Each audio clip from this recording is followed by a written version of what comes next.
You go around the world and like you've had all these different assassinations, political figures mysteriously die. The most notorious one back in the 80s, right when the war was ending in Afghanistan, the dictator of Pakistan, he got on a plane with the US ambassador and it exploded. To this day, it's never been solved. No one knows why. It's just a crazy place politically. But you were going to talk to the people who live right by where the Navy SEALs took down bin Laden. What was that like? When we got to Pakistan, no one believes that bin Laden was killed. On the one hand, like they're hardcore Al-Qaeda support. The guy was like, yeah, we think Osama's a hero. And he's like, you want tea? They don't believe that any of these people who blew themselves up were actually Islamic. What do they think? Jewish, Indian, CIA. It was wild. How do you guys go about covering topics like the Gaza war right now in Israel? This one is the most difficult issue to cover. We always try to go to source material, hard, verifiable data so we can base our stories off. We've also interviewed people from both sides. Hey guys, if you're not subscribed, please smash that subscribe button and hit that like button on the video. And if you don't have time to watch this episode right now, no problem, but I'd really appreciate it if you would save it to your watch later playlist. Finally, if you'd like to follow me on Instagram and X, those links are in my description below. Thank you. It's cleaner than people than cracking. They crack it. It's the sodium bicarbonate. Yeah, sodium bicarbonate. Bicarbonate. Yeah. I'm listening to that and I'm like, he might be the next president now, In our never know right now. Media landscape, you truly never know. You don't know. It's strange times we're living in, but you guys are covering it, and yes, I love sir. what you're doing. We're going to talk all about it today. But Max, we have two Maxes here, so it might be frost and tea. We'll see. What happens. But I was watching the first video I saw you guys was beautifully called "Interviewing Bin Laden's Neighbors." Great title, by the way. But you were on the ground because you guys go out, like we'll get into everything, but you go out and do videos like at the same time in different places, which also I think is really smart. So each of you goes one-on-one. But you were going into Pakistan specifically to Abbottabad for this video of the many you made out there to talk to the people who live right by where the Navy SEALs, apparently I have to say allegedly took down bin Laden. What was that like when you walk up to that moment of truth area? I mean, it was surreal. It was funny. All over Pakistan, no one believes that bin Laden was killed. We didn't meet, I don't know if we met a single person in all of Pakistan who believed bin Laden was actually killed. No. But, there it's like they don't believe anything. The government's so corrupt. There's been so much meddling in the country. So it's just like natural. They don't believe anything. Going there, I mean, honestly, it was disappointing. We thought it would still be there. And we literally just drove in and got out. And the compound's just gone. Yeah. They didn't want it to become like a pilgrimage site. It's like, fuck, I thought this was, we wanted the house tour. We were going to try to climb over it. We were going to do the whole thing, and it didn't work. But imagine you walk in there like, welcome to Abbottabad. This is, right. The gift shop in the front. By the way, just went to Jeff Epstein's compound in Palm Beach. Same thing. Obliterated it. Yes, I did changed know the that. address. Oh, really? But yes, back to Osama. yeah, it was wild. It was cool. And the people there are super friendly. On the one hand, like they're hardcore Al-Qaeda support. They ride for Al-Qaeda. Ride or die for Al-Qaeda. Ride or die. But like in the same breath, the guy was like, yeah, we think Osama's a hero. And he's like, you want tea? I'm like, sure. Yeah. And you're a white guy, which they also had to respect the fact that you speak their language. You speak Urdu. Yeah, they appreciated that. Did they teach you that at Langley, or was that before? that was actually at bin Laden's compound. I was there with him. They taught you right there. Right. No, actually, my first job out of college was in India. So I lived in India for a year. And I lived in a Muslim neighborhood where they spoke Urdu.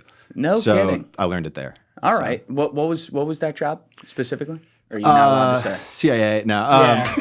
It was just it was like a media thing there. Essentially, like the UN would do research about whatever projects they're doing in India, and then they would give it to our company, and we would turn it into like brochures or books or whatever kind of thing. Very cool. I just wanted to live abroad, hence the job. Yeah, that's the good excuse to get there. And then you get inside the culture, you broaden your horizons, as they say, and somehow you end up landing here, which we'll get to. But basically, I didn't know this, and you mentioned it there in the beginning of your answer, that Pakistan is a country where no one believes anything. It's basically like a giant 4chan, but, Right. I guess over there. Right. If a country were 4chan, Pakistan would be it. So, like, why is that specifically? You went into it in this video, which we'll have your guys' channel linked down below. Everyone check it out. It's great. But why is that? Like, what's the history there with them thinking that nothing is true? Okay, I mean, the country was founded in I might get some of the exact things wrong, but founded in If you 1940s. do, they're going to hit you in the comments. Oh, they will. Right. Dude, also Pakistan, they go deep on YouTube. So yeah. I think 1947, it was founded, split off from India. The founding father, Jinnah, died right after. And then the first president, I believe the first president, was assassinated. No one knows why. Since then, no leader of the country's finished their term fairly. You've had all these different assassinations, political figures mysteriously die. And I think the most notorious one back in the 80s when the U.S. was doing the whole jihad in Afghanistan against the Soviets, when that was going on. Right. The dictator of Pakistan, right when the war was ending in Afghanistan, he got on a plane with the U.S. ambassador and it exploded. To this day, it's never been solved. No one knows why. And it's happened over and over again. Max. Turbulence. Planes just go down. Yeah. That's a thing. They do.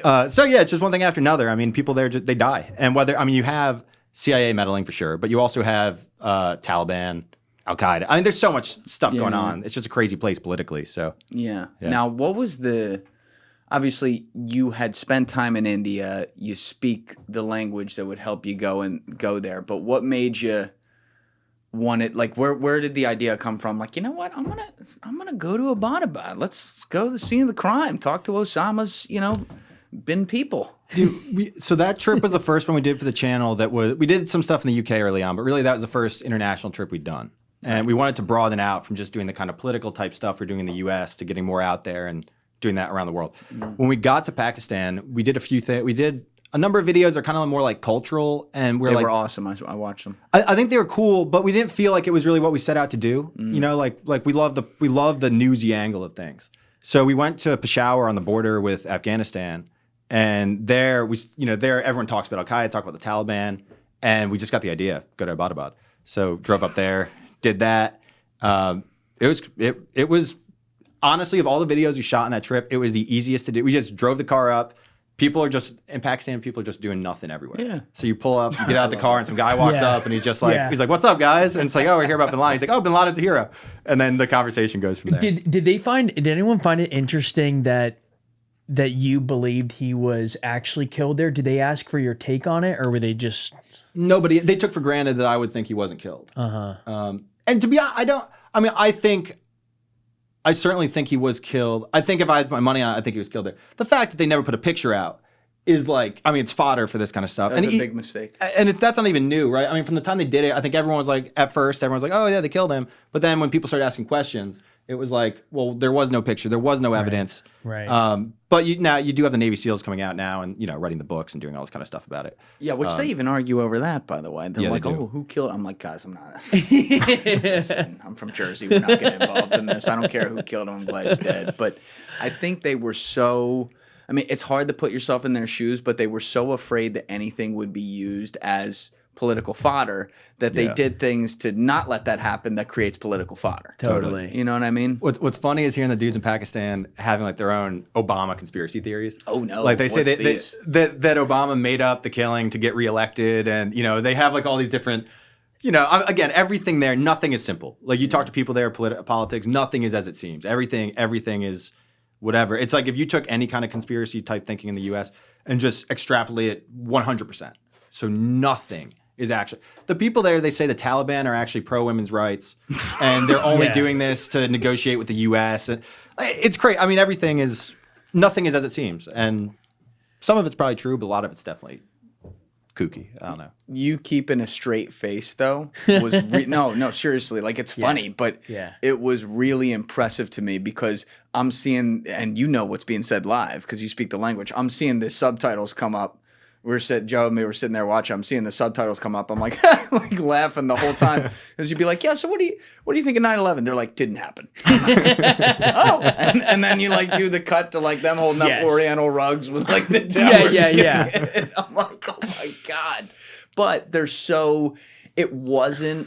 it struck me as not your typical what you'd see on the news of like people burning effigies in the street and screaming, "Death to America" or something like that. Totally. These look like the guys who run your bodega. And I'm talking about the one that they're actually friendly at, right? Totally. They were like, "Hey, yeah, you want some tea? Awesome. Yeah, no, I don't like America, but you're cool." They're like, what? Dude, the anti-Americanism is so much different than people think, right? Like you go around the world and like I mean, a lot of places, they do love America. I think that's also a misconception, like that everyone hates America. It's not true. Like, again, I lived in India. You go to India, everyone, they just want to come here. I mean, everyone. A lot of places like Pakistan, Serbia, Russia, they all hate the American government, yet they love meeting Americans, right? And it's not this outward hostility. They don't really give a shit. I mean, but there's like a latent thing in their head of like, oh, the U.S. runs the world. Yeah. And they just kind of think that. Yeah. And the U.S., whatever kind of thing they have come out of that. But it's not like it's hostility. And when they always show those videos of the flag burnings and the, burning the effigies, that happens. But I mean, those guys, the people who do that are not representative of the average person in Pakistan who is anti-American. I mean, intensely anti-American. But to your knowledge, I didn't check this before. Had anyone really ever done a video like that where they went to the neighborhood and talked to people who were there? Vice went right when it happened, right after it happened. Vice Pre-Soros. Pre-Soros Vice. Pre-Soros Vice. Gotta throw that out there. Watch this underground sex party at Bin Laden's compound, blurred out, What where did they do drugs. It was like Osama bin wanking when they found all that. Yeah. No, they went there, but it was when the compound, I think it must have been weeks after it happened, if that. And they got kicked out. I mean, the compound was still there. The security told them to leave. And then they went to like the university in Abbottabad and talked to people. That was all I've seen. I don't know if anything else has gone. Were you on Twitter that night when that was happening? Either of you guys? Not really. I was. I remember this because the Phillies When he were went playing the down, Mets on Sunday Night and they Baseball. announced it live, and everyone went crazy. Yeah, and there was a guy who was like he looked like your neighbor, like this perfectly normal, like kind of friendly, like his profile picture was like a selfie of someone who's a boomer and doesn't know how to take a selfie, who was like live tweeting the whole thing. There are helicopters above. And then like the next tweet, like, they have landed, one just exploded. and this was going on for like 40 minutes or something like that. He's like, there are men getting out. And I'm like, no one thought to like, they're a mile from like Pakistan's West Point. I'd say they're not West Pointing too well out there. Like, what the f-? You know? Right. One of the interesting things, when you talk to people who are more educated in Pakistan, the really interesting question is the role the Pakistan's government played in what went down. And that, when we talked to a guy who was a pretty respected journalist there, and off the record, he told us that he knew people in the Pakistani military who told him that they were working with the Americans on the whole thing. They had him there, they were keeping tabs on him, and then they gave the Americans the go-ahead. That goes against what I've heard from people in D.C. and everything in the U.S. I find it kind of hard to believe, but that's like the more interesting debate. I think it's almost certain that he was either killed there or died before. But that discussion of like whether or not Pakistan had anything, a lot of people think that too. Yeah, when in Afghanistan, in the mountains, hiding out, no one saw him forever, and then everything we know now is coming through what the government puts out there. So I think he likely was killed in Abbottabad, but it's also possible that something else happened. Who knows? But the thing that, obviously you can't trust what the government says on a lot of stuff. I think we know that. Right. However, and it's right to question a lot of things. This is one I've never bought into, though, because you had literally the dev crew guys there. They're all there. Like have you met these guys before? No. Hard. Okay? Yeah. They weren't voting for Clinton in 2016. I'll put it that way. Right? So I think if something that big went down like that, look, maybe you could blackmail every guy there, tie their kid up in a basement and tell them they're never going to see him again. I don't know, but something about that, just the way they are, I doubt that so much. I really do think we got him there. I think we just, like I said, overthought how to do the aftermath. I mean, the biggest thing, we didn't mention this, but the burying him at sea, that was dumb. There was no, like, I've replayed that one in my head a million times. I'm like, I don't know who thought of that one. Bad idea. Like, what was the rationale? They didn't want a gravesite. Huh. So I'm like, couldn't you bury him under Langley or something? Right. Like, pick a better spot. Put him right next to the forgotten soldier, Arlington Cemetery, Osama bin Laden. All right, maybe not that close, but you know what I mean. Nowhere that no one's going to make a shrine. Right. One thing that's funny about it is they say, like, the U.S. is like, they gave him a proper Muslim burial. Yeah. That was nice of them. Okay. Like, they went in, they killed him, they took his body, they did the whole thing politely, and they dropped him. No, that's definitely not how it went down. Yeah, in Zero Dark 30, they're like showing the imam like doing this. Exactly. He's going down. I'm like, exactly. All right, who wrote that? Yeah. They're like, make sure you have the imam bowing properly. It's like, okay.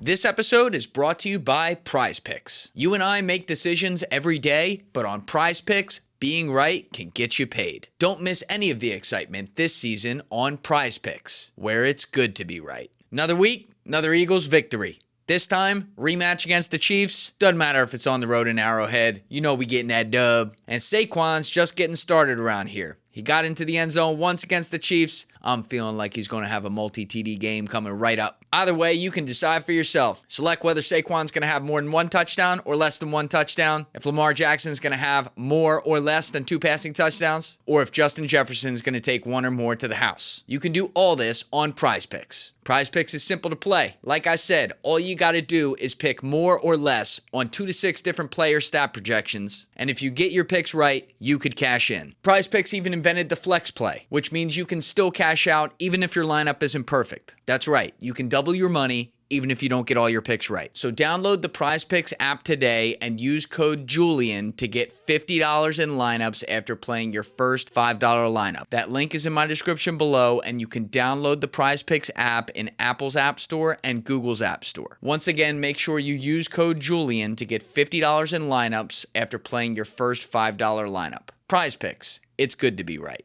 But it's, it's strange because that feels like so long ago. So much has happened. And yet, that's only 14 years ago. A little over 14 years ago that happened. And this guy who had perpetuated an attack right here, hypothetically, I guess, was, if we're going to talk like that, was on the run for 10 years. And it's an insane manhunt. And then finally you get him, and you get him in a different sovereign nation where, to your point about some of the guys you talk to in government, yeah, there could be some hindsight 2020 there.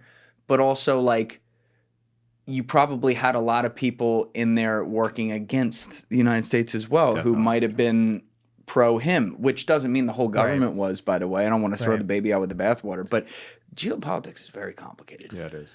Totally. The 14-year ago thing is spot on. And it's also one of those moments, one of the few in our lifetimes. Obviously, if 9/11 was the chief one, but where it united the country. I mean, it sent chills down your spine watching the compilation of the different venues reacting, including Sunday Night Baseball, to the announcement of his death. And I remember in school, your conservative friend, even though it was a big win for Obama, everyone was pumped. And it was like one of those moments where, without turning into some feel-good sport, it felt great. That moment of unity, they're so rare. So there's also that side of it. Well, then it was just 7-8 years later when they killed Baghdadi. Yeah, he died like a dog. Baghdadi is dead. Dead like a dog. Slightly different style, Yes. That's one of my favorite cut-up compilations ever. The Obama and Trump. It's better than any rap song you'll ever hear. It's unreal. He died like a dog.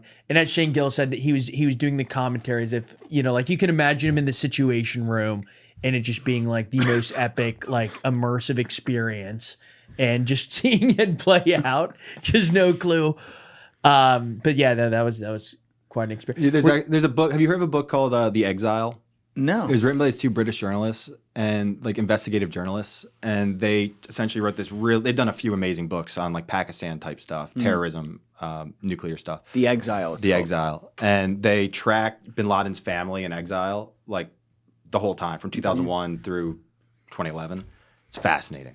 It's just that's right up my alley. Yeah, it's great. It's long, but it's it's a page turner. It's awesome stuff. He has one son in Britain who's married to an older lady who's a doppelganger of him. You ever seen this? Really? Guy? No. Yeah. Can we? I knew one of the. He had a lot of sons. The guy was, he didn't like rubbers, but put up numbers. Yeah, he didn't. Can we type in Bin Laden son Britain, and I'll know when I see a picture if it's him because he's got 40 sons. I don't know if this is going to be enough to Did he change his name? Is he that's Tommy Bin Laden now?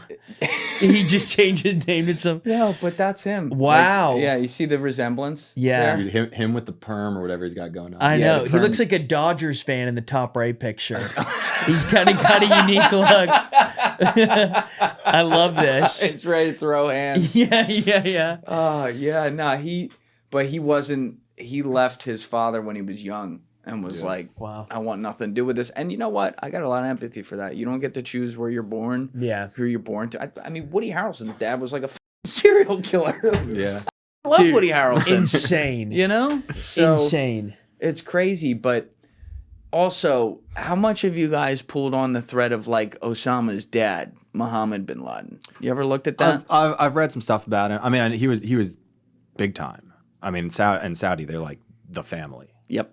They're like, I mean, I know in Mecca they built the huge complex, the most luxurious hotel in Mecca is them. Yep. I mean, all over the country. And then he went to did he go to Oxford? He went to one of the prep schools in England, right? Osama did.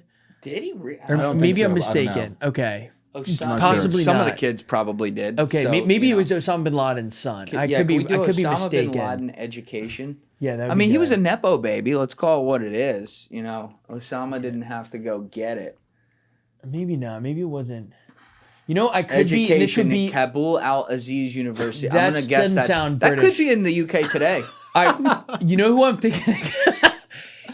Maybe I'm thinking of Saddam Hussein. That might be it. Honestly, I don't think so. Bashar No, I think al-Assad. Bashar al-Assad. That's who you're thinking of. Yeah. Bashar is it was not his there. son? Yeah, Bashar was in Britain, and then he met his wife. She's like a British eye doctor or something. She worked Did for. I make that up, Joe? Is that She- Asma al-Assad? Went to Damascus University. Can you go to He- Asma al-Assad real quick? Ozma was a banker, and Bashar was an eye doctor, I believe.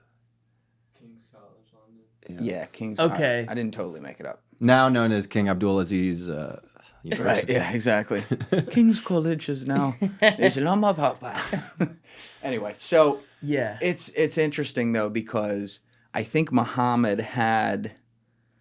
I want to say he had like 50 some kids or something like that, and As in- Osama was just one of them. Yeah. I mean, if you have 50 kids, you might have one that's a serial killer. It's high odds at that point. You know what I mean? Didn't get a lot of paternal attention at home. No. I mean, a lot Yeah. of the guys who were engaged with Al Qaeda and that stuff early on. I mean, they were wealthy. I mean, like, God, what's the guy's name who took over after Osama, the Egyptian doctor? Oh, al-Zawahiri. Yeah, he was a doctor. I mean, these guys. Brilliant guy. There were people who knew that they saw stuff going on in the world they didn't like, and they had the money and the means to do something about it. Yep. You know, a lot of people sympathized with them were too poor or too whatever, whereas Osama was sitting there with all his money and nothing better, a nepo baby, and nothing better Yeah. to do. So he went out and did it. We just got Zawahiri 2 years ago. Yeah, which is Think crazy. about that. Yeah. That motherfucker was the cockroach to end all cockroaches. He lived through every era. Yeah. Like I was talking about it on this podcast. Like, oh, we never got al-Zawahiri. Like that's kind of Yeah. crazy. He was obviously all these people have some sort of religious dogma where they bastardize the religion for their own means politically and whatever. That's a whole separate thing. But once you remove like the crazy gene in there as like as a thinker and strategist, unfortunately, he was very effective. And we could not get him. And he was able to navigate for Al-Qaeda that time period when ISIS really took over. Yeah. Because, Al-Qaeda, bad as they were, ISIS came up, they're like, yo, Yeah.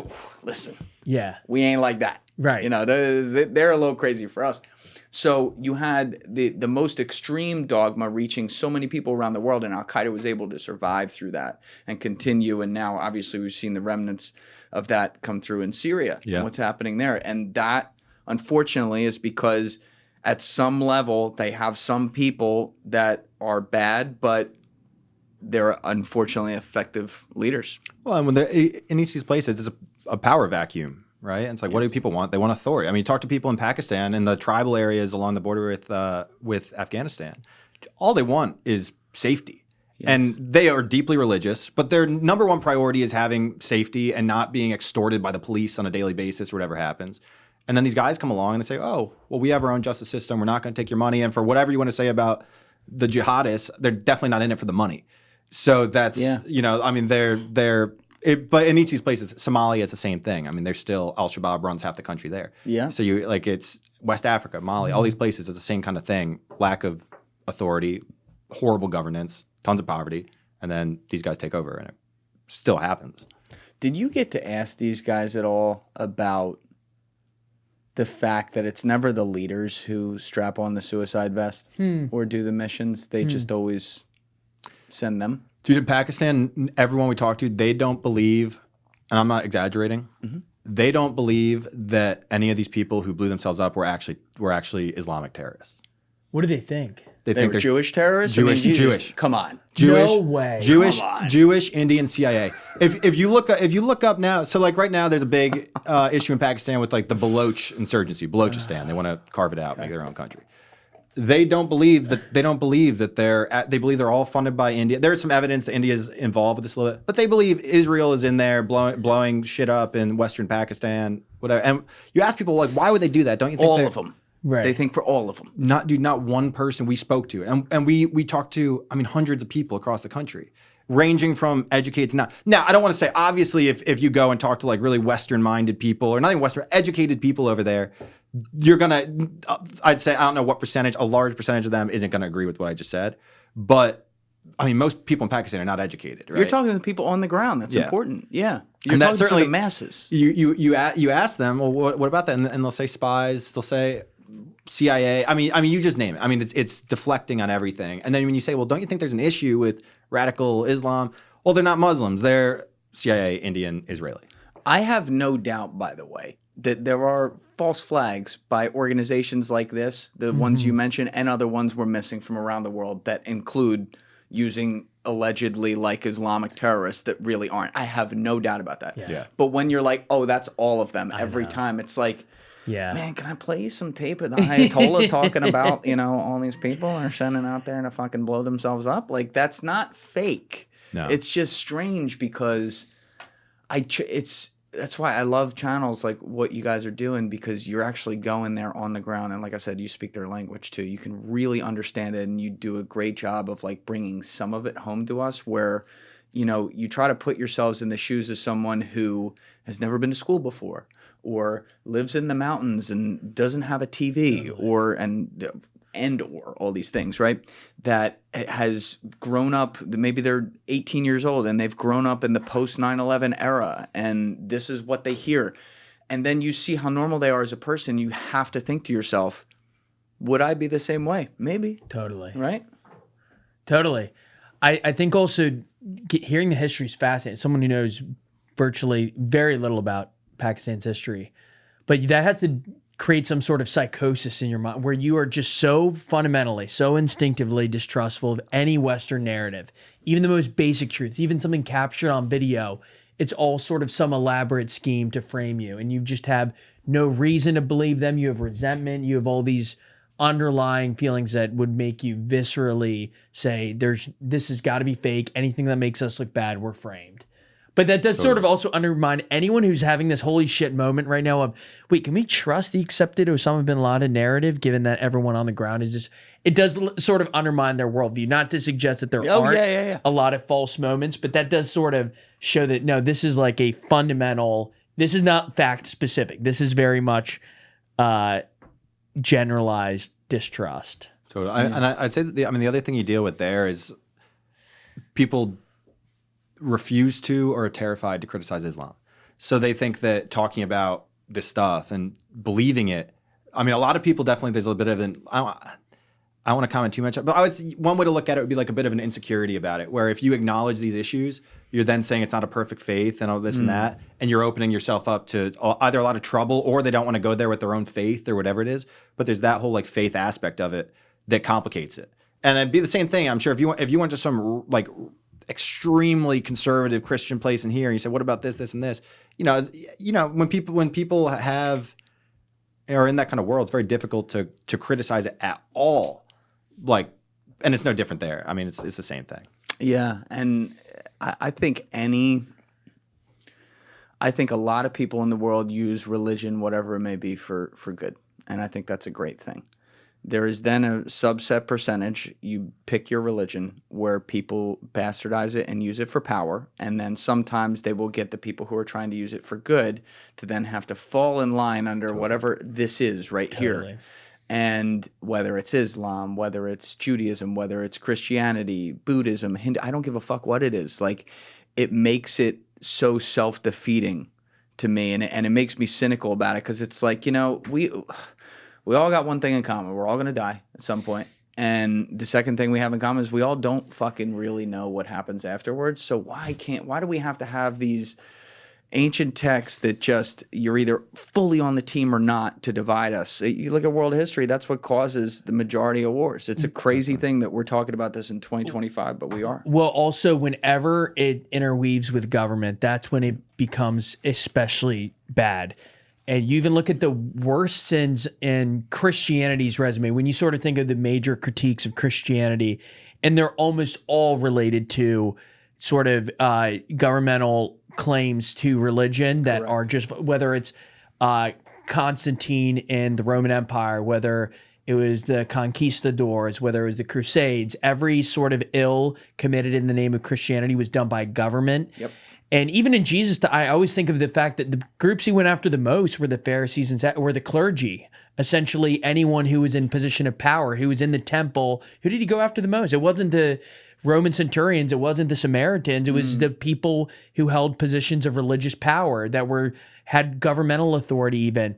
And so you think about today, if you think about, for example, this is a hot topic, but sort of attitudes toward Judaism or anti-Semitism or whatever, a lot of it's really directed at a government. Right. And similarly, I think with Islam, where it gets trickier is when it's a theocratic state acting on behalf of Islam and not the individuals who, many of whom we traveled, like we went to the Arab majority community in Dearborn, Michigan, and there's no place I'd rather want to keep my bike unlocked in America, or it's up there. Like I would not, now would I want to raise a daughter? That's where I guess but like there is definitely an element of like, whenever it gets interwoven with power, that's where like the crazy shit happens. And you should be able to criticize some things too. Like different cultures around the world are different, and I have to understand that I don't understand all of them. But objectively, would I like to see a world where, you don't force a 10-year-old girl to only see her eyeballs outside every day and she can actually go get educated? Yes. Would I also like to see a world, not taking away free markets, but would I like to see a world where, a fucking 18-year-old isn't shaking her ass for $5 on the internet? Naked on OnlyFans? Yeah, I'd like to see that too. But the slippery slope of stopping that is now free speech. So I understand how complicated it gets. It's just, we should be able to have these conversations like, yes, Saudi Arabia, women should be able to drive, and it shouldn't be like, they're being hateful of this religion or Islamophobic. It's like, no, I'm being 2025. Totally. And this isn't the first time this insight's been made, but I think especially some of those cultural critiques that you brought up, the people who often defend those cultures most fiercely are the ones whose values are most contradicted by that culture. I think the elephant in the room would be sort of like the way women can dress in some Muslim cultures across the world, or whether they can get educated, or how they're like, you can't interview people in each of like the Arab majority places we've been. And so it's interesting that the people who defend them are often people who also hold dearest to them ideals of feminism and whatnot. So I'm always like, that's kind of a contradiction that's been pointed out for a while. And I don't think everyone's ever like solved it, or I don't know how much self-awareness there often is. I think it's almost like the enemy of an enemy is a friend in some cases, where there's like this alliance where they don't like the OG, order, white man, old, all that, and so they're kind of like, you're not on that team, so even if we don't agree on core things, you're not them. So fuck the patriarchy, but we love Islam. It's like, run that again. Run that again. My favorite's like the Nike hijab ads. Yes. I'm like, right. You can make them, but maybe think about some of your other values that you supposedly have, or is that just a business decision? Totally. And I love Nike. I rock Nike all the time. I'm not one of these people that gives a fuck about that stuff. I totally agree. I'm watching it and I'm like, when all the people are going to get angry about that out here, the people whose job it is to get angry on the internet, it's like, all right, you could have seen that one coming, Totally. Fall's here, guys. Football season, yard work, maybe even some hunting trips. But let's be honest, staying fresh can be a challenge. That's why you need to hear about Mando deodorant. From your pits to, everywhere else. Mando has high-performance odor control and sweat control that actually lasts all day long. Forget those colognes that mask the stink. Mando blocks odor before it starts. It's one stick, two jobs. That's coverage through double overtime games, that weekend project, and even those long pre-holiday shifts. You're good. It's not magic, it's science. I've talked about it in the past. I'm always worried that my deodorant's gonna wear off. When I throw on my Mando in the morning, I know I'm good throughout the day, and that is a very comforting feeling. This isn't your typical deodorant. It's clinical strength, 2 times better at controlling sweat than the standard. Mando's been proven to control both sweat and odor for up to 72 hours. And after just 12 hours, underarm sweat is reduced by 92%. This stuff works. Unlike other deodorants loaded with chemicals, Mando uses only premium ingredients like gentle mandelic acid to keep you fresh and dry. Mando's starter pack is perfect for new customers. It comes with a solid stick deodorant, cream tube deodorant, 2 free products of your choice, and free shipping. As a special offer for our listeners, new customers are going to get 20% off site-wide using our exclusive code. So use code Julian at shopmando.com. That link is in the description below for 20% off site-wide and free shipping. That's shopmando.com while using code Julian at checkout. Please support our show and tell them we sent you. Mando's got you covered. With deodorant plus sweat control, say goodbye to sweat stains and hello to long-lasting freshness. Yeah, I think it's funny that people talk about now in the U.S. all the time, right? Or like Canada, any of these Western countries you hear now. It's like the, kind of like the leftist Islamist alliance. Like you hear people talk about this kind of stuff. It's not new though. I mean, like Iran when the Iranian Revolution happened, it was exactly that. I mean, it was leftists and Islamists, and then the Islamists killed the leftists after they took power or sent them abroad. That's why a huge number of the Iranians in the U.S. are leftists, communists, whoever, who fled after the Islamists turned on them back then. Yep. So it's not new, and it's interesting why that happens. I guess both are. I don't know if you on either end of the spectrum, both are kind of like revolutionary forces. Yes. And then in the middle, it's you could say that like Islamists in Iran, revolutionary force, leftists, they're real Marxist, communist, revolutionary force, and then both going against the status quo, which was embodied by conservatives. So it's the same. It's great point. It's a similar thing that just plays out in each place after each place. We just got back. Our videographer and I just went to Canada last week. We were talking to people there. Sorry to hear that. Dude, Canada. You see Katy Perry while you're there? No, she was out with Justin Trudeau in Italy at the time. Yeah. God, people hate Trudeau. How did he win again? Like last time, I know he resigned now, but how does he win? That's what I kept asking. I'm like, Frost, it sounds like the people despise him. How did Pierre Poilievre lose and the Liberals win? I mean, I think the short answer is Trump. Yeah. Like what Trump did in Canada, patriotism is on the left. It's not like the U.S. where it's on the right. Like here, like if you wave a flag, you're probably conservative. In Canada, that might be, so you see someone out there like putting on their American flag T-shirt. Totally, it's totally. like safe bet they voted for Trump. Get rid of that. That needs to not be a political statement. I know. Crazy. But it's apologizing on the 4th of July. If you do that, it's typically from the left. That's true. Yeah, I mean, and I do think it's shifting a bit now because a lot of people on the left, I think, have kind of realized you don't want to give away that to the right. But in Canada, it's like I was talking to someone recently, a couple months ago. It was like a professor from Canada. And he was saying that, well, you got to understand, I interviewed him for a story you wrote about the election in Canada and how Pierre lost. And he said that you got to understand in Canada, people, like the national idea is largely like we're a more progressive version of America. So therefore, when you wave the Canadian flag, you're waving it for a bigger welfare and it's, for a more left version of the U.S. So when Trump did all this stuff saying 51st state, this and that, the people who benefit from the flag waving is on the left there. And I will say it's crazy. Everywhere you go in Canada, the number of Canadian flags, the We Are Canada, the Proud Canadian, it's everywhere. I mean, you would think, someone there is saying they're like, you guys are in a fascist state right now. They kept saying this kind of stuff to me. I was like, well, you see way more flags in Canada. Like if one sign of fascism is like the amount of flag waving, it would certainly be Canada. Everyone, we're the best. We heard it over and over again. We're the best country on earth. We're, we are this, we are that. Canadians this, Canadians that.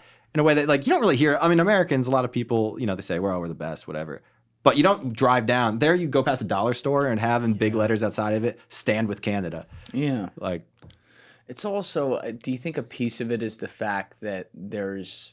I don't remember. There is a term for this. I can't remember it, but there's like a bias of the monotony of having been the top dog. What I mean by that is there's a way better term for that. But what I mean by that is America's been like #1 GDP economically world power for so long that generationally as it goes on, you tend to turn inward on yourself, like every quote unquote empire has. Whereas Canada, they've been doing fine, but it's not like they've been the world power. So there's a piece of them that's looking up and trying to go up. And so they feel that national pride regardless of what side of the aisle it's on. Versus in America, there's people who, and this can be the right and the left, by the way, but who are looking inward and going, I don't like anything I see here. And they feel less of a sense of nationalism because we've been on top for so long that now we only have something to attack that is ourselves. I think that's definitely part of it. Also, I should say before, when I say like waving a flag means I don't think it, but to someone who says they're a nationalist in the U.S. is probably a conservative.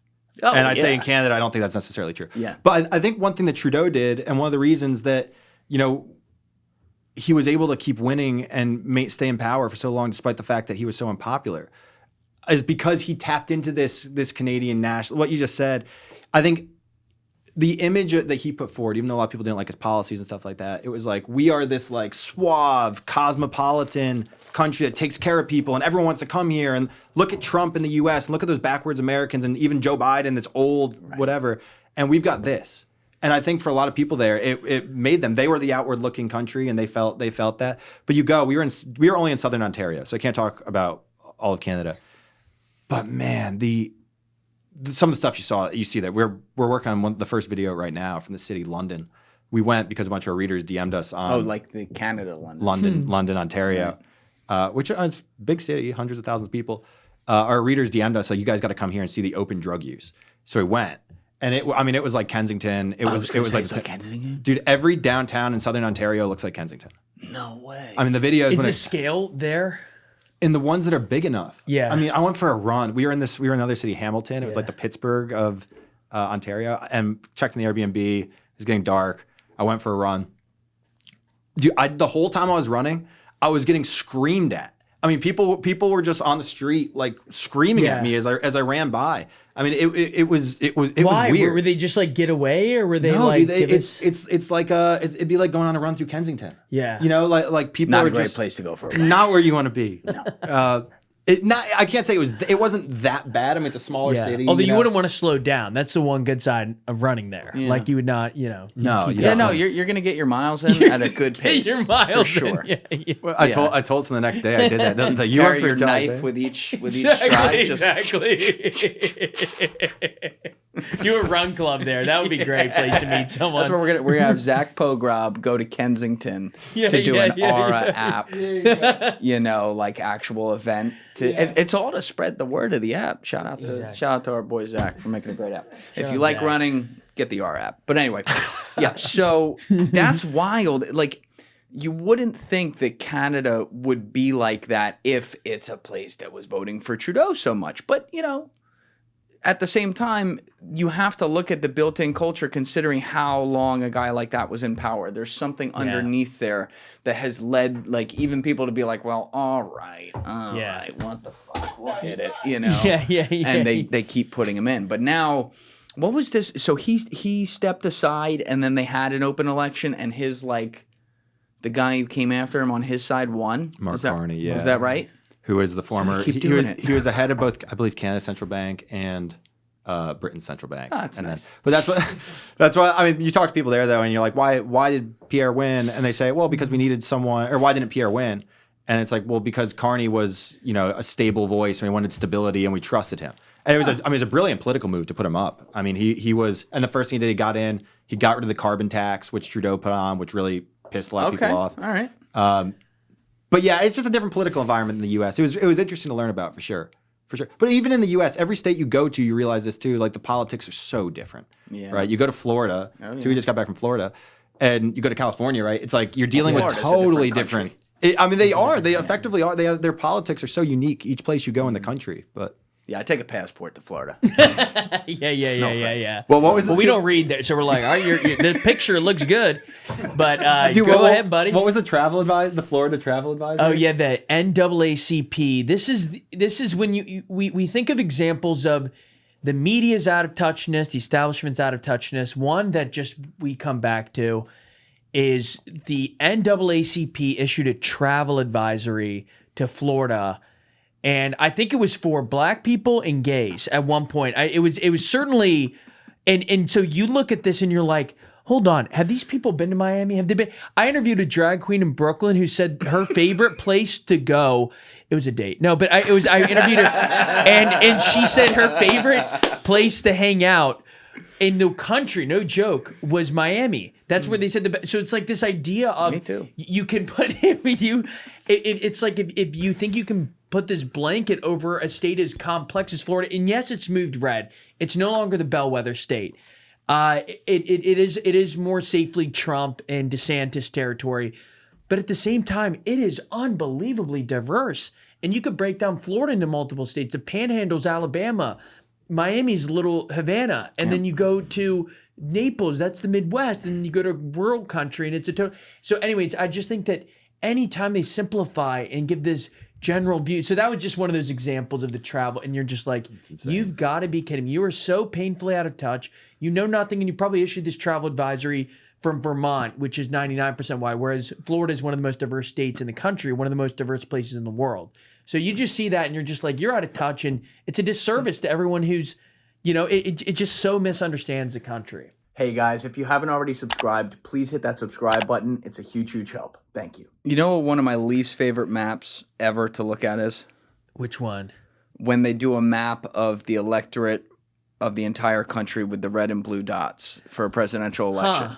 Why is Because that? if a county goes 51-49 Democrat or 51-49 Republican, it's not like a mix of reddish and blue. It's full red or it's full blue. Yeah. And they simplify this into a binary color code so that your mind goes to, oh yeah, that county in Kansas, there's not one Democrat that lives there.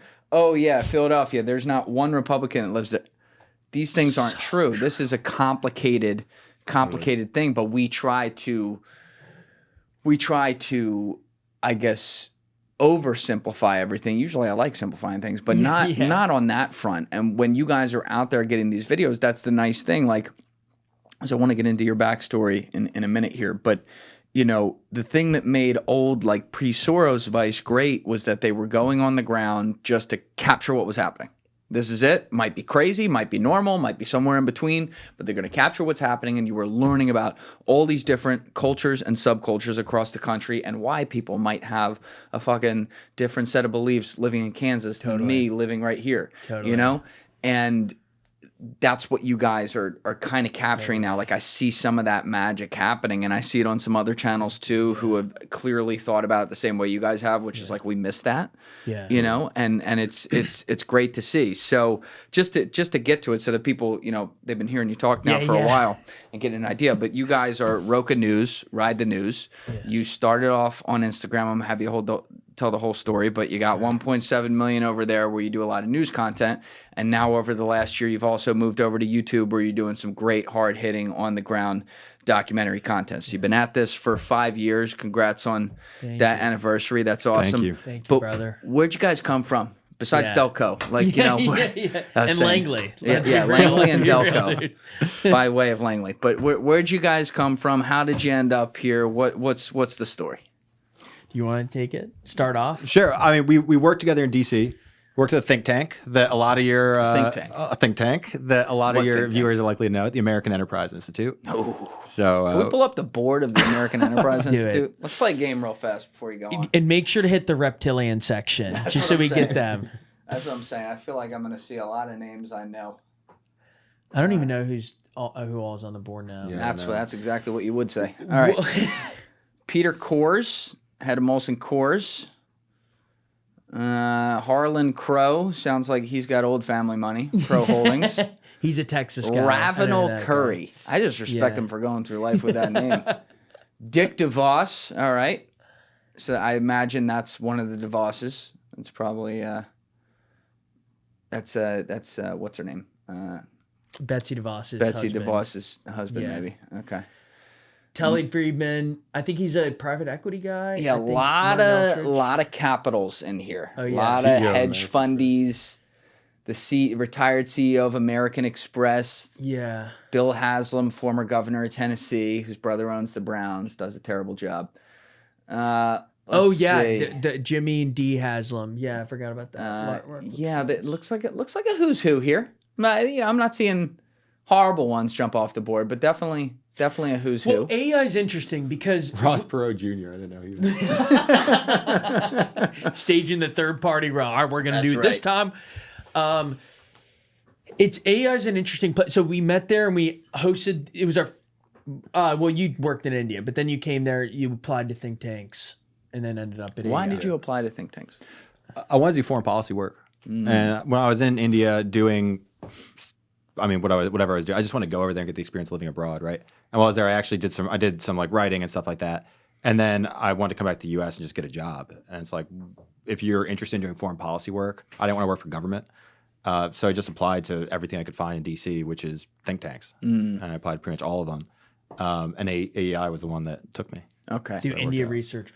I was in. So I was graduating college 2018, and I didn't really know what I wanted to do. I had a weird political history too. And this is one thing that inspired Roca, where it's nonpartisan news, and part of it's my own background, my extended family. It's very bipartisan. In college, I was a Democrat, but by the end of it, the campus free speech stuff had fired me up, and so I wasn't really a Democrat. And I was always into news and politics and everything, and so I applied to a few different places in DC as well.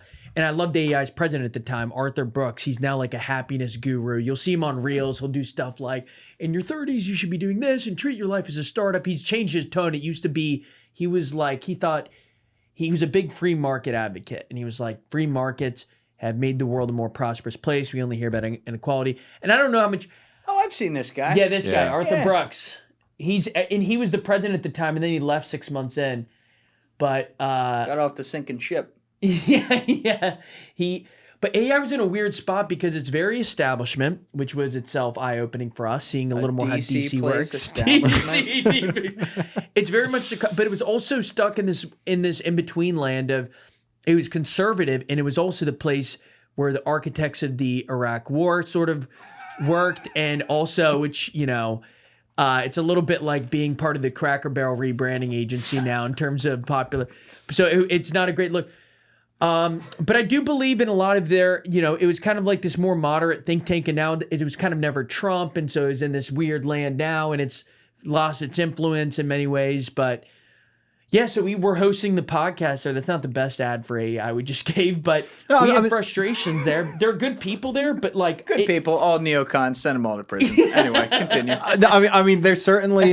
You built the podcast there? Is that what you were just saying? So we Did I miss took that? it. We both had like our day jobs essentially, and then us and a third guy, one of our best friends still to this day. The three of us essentially got tapped to take over their podcast. So they had this podcast that they were doing for a while, and no one was listening to it. I mean, we took it over. It was like they didn't even care. They didn't care about it. So yeah, they wanted someone to take it over. The people who were doing it were leaving or something. So we just started doing it, having on guests. We'd have a lot of authors that we liked and stuff like that. Anyone who was around the DC area wanted to talk to, we bring them in. Were you doing it in like the conference room at AEI? No, they had a nice studio actually. Oh, that's nice. They're not lacking for money, Yeah. But you saw that board. Yeah. So we did that and it grew. I mean, it went from like 500 listeners, like 5,000 listeners in a span of like 2 months, and we were starting to get fired up. And actually, Super fired up. we were like, we were ready to go with it. And then essentially, we had some guests on that people in there didn't really like. Like who? Who were the Mooch? We had a couple. The Mooch. Remember the guy who was fired from Trump after 11 days? He Oh, was like Scaramucci. Scaramucci. Oh, they didn't like him. We had on Andrew Sullivan, who is a gay British writer who I know we Andrew read every Sullivan. week, Yeah. and he was also very critical of the Iraq War, and he smoked weed in the studio, which I don't think has been public until now, and he drank Jaeger. So I think he wanted to kind of shoot a bird. He was like, all right, I'll come to AEI. They hate me there, but I'll go to the basement. We'll do it. And then I think he kind of wanted to shoot a bird. He's like, bring some drink and weed. Anyways, he's great. Anyways, we interviewed people, and they were kind of and AEI is a place, and this is true of DC in general, where even though we weren't like ranting on it, we were simply asking questions. Like if you listen to the old just asking questions, a popular phrase today, but we were part of it. But no, in the sense that we were not giving opinions, we were not spouting anything. It was just they were like these young kids. You're platforming all these people.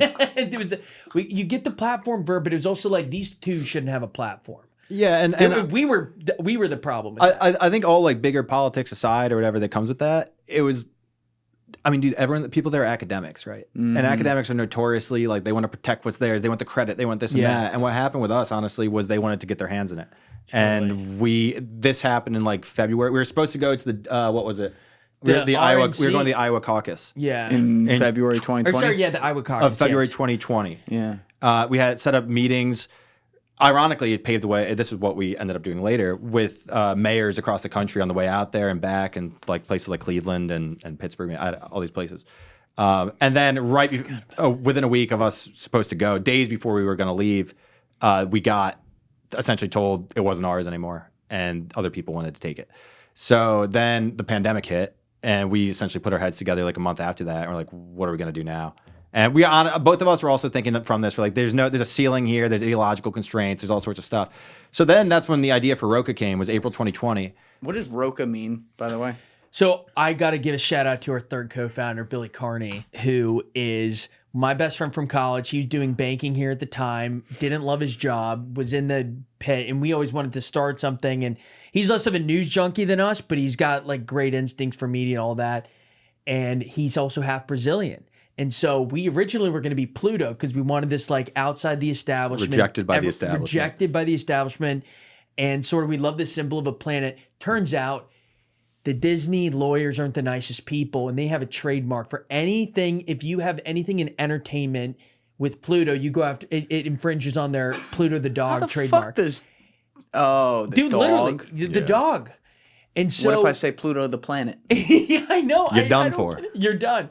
No, but if you're in media entertainment, that's where the trademark. So our lawyer, and we found him anyways, trademark lawyer. Shout out Jake Ward. He was like, you gotta get rid of this name. And so we start panicking. We're gonna launch in a month. We all just quit our jobs. Our parents are like, what are you doing? And then we go to this, Billy's remembers this wave that goes up the Amazon twice a year called the Poor Roca. And we liked it because it was also a symbol like a planet. Instead of a planet, it's a wave. It goes against the current and it unites people from around the world. And we just like the symbol of something nature related. So we go with it. Poor Roca is a little clunky. We go with Roca. And so that's the name. And that's still our thing. Ride the wave. And that's where it comes from. That's where it comes from. It's the Roca wave. So, But I think the other thing too, so in this period when April 2020, we had the idea for this, the first thing we did, like a few weeks later, we got in the car, we did a road trip around. It was early June. It was George Floyd time. Yeah. Hell of a time. Dude, George Floyd, June, pandemic, hell of a time to take a road trip. And we went to Pittsburgh, Ohio, Kentucky, and Tennessee. And we just went around just talking to people. And we're like, what do you want from news? What do you want? What do you want here? And I mean, that part of the country has become kind of like our North Star in a lot of ways. And we go there all the time. We love shooting videos in that part of the North country. Star. Because you look there, it's totally undercovered by the media. Totally. It's totally stereotyped. The issues in the country that really matter, a lot of them are playing out in those places, right? And everyone's like, oh, it's West Virginia. They have opioids. Okay, now, I mean, the opioid issue subsequently became a national issue. One of the biggest, I mean, more people die from, opioids now in a year than... And how about who fucking put them there? Exactly. Yeah. Exactly. So going out there, I think, was eye-opening for us. I mean, just to talk to these people, understand like essentially what they wanted from news. So then when we got back from that trip, we essentially were like, okay, we got to figure out how to deliver news to the people in Pittsburgh and Columbus, not to the people in DC. So that was that. And for us, I mean, I'm from I'm from a small town upstate New York, like 4 hours north of here, not exactly a coastal place. And two grew up in Tallahassee and other places, Western Pennsylvania. Well, that's what he says. Yeah. Delco. I really think those accents all came together. Sometimes a little southern twang will come out, but I think it just merges. And I'm a Delco, even though I do not approve of these coasters. You don't like those Unbelievable. coasters. I'm a Steelers guy. Yeah, But you're in an Eagles household. yeah, so. sorry about that. But anyways, please proceed. So in essence, we wanted to get back to our roots and like do news for that, and that's what Roca came out of. So August 2020, we launched it. We put up a website that no one went to. But then after like 5 or 6 months, we started to figure out how to do Instagram, and we put up a story in January 2021 on the GameStop trading frenzy. Oh, interesting. So you were doing all like through old school through the website for Yeah. the first 5, 6 We months. basically imitate. We were basically like I think the combination of COVID, our experience in DC, and our long-standing frustrations with the news landscape. Yeah. We were kind of fired up against the establishment, to say the least. But the irony is, when we launched, we essentially imitated every legacy media company. We hired a small staff of writers who were all over the spectrum. Literally. Which one? What was that? Um, Yeah, no. They're all autistic. They were all- I'm a little slow. You heard Tallahassee. I'm a little slow.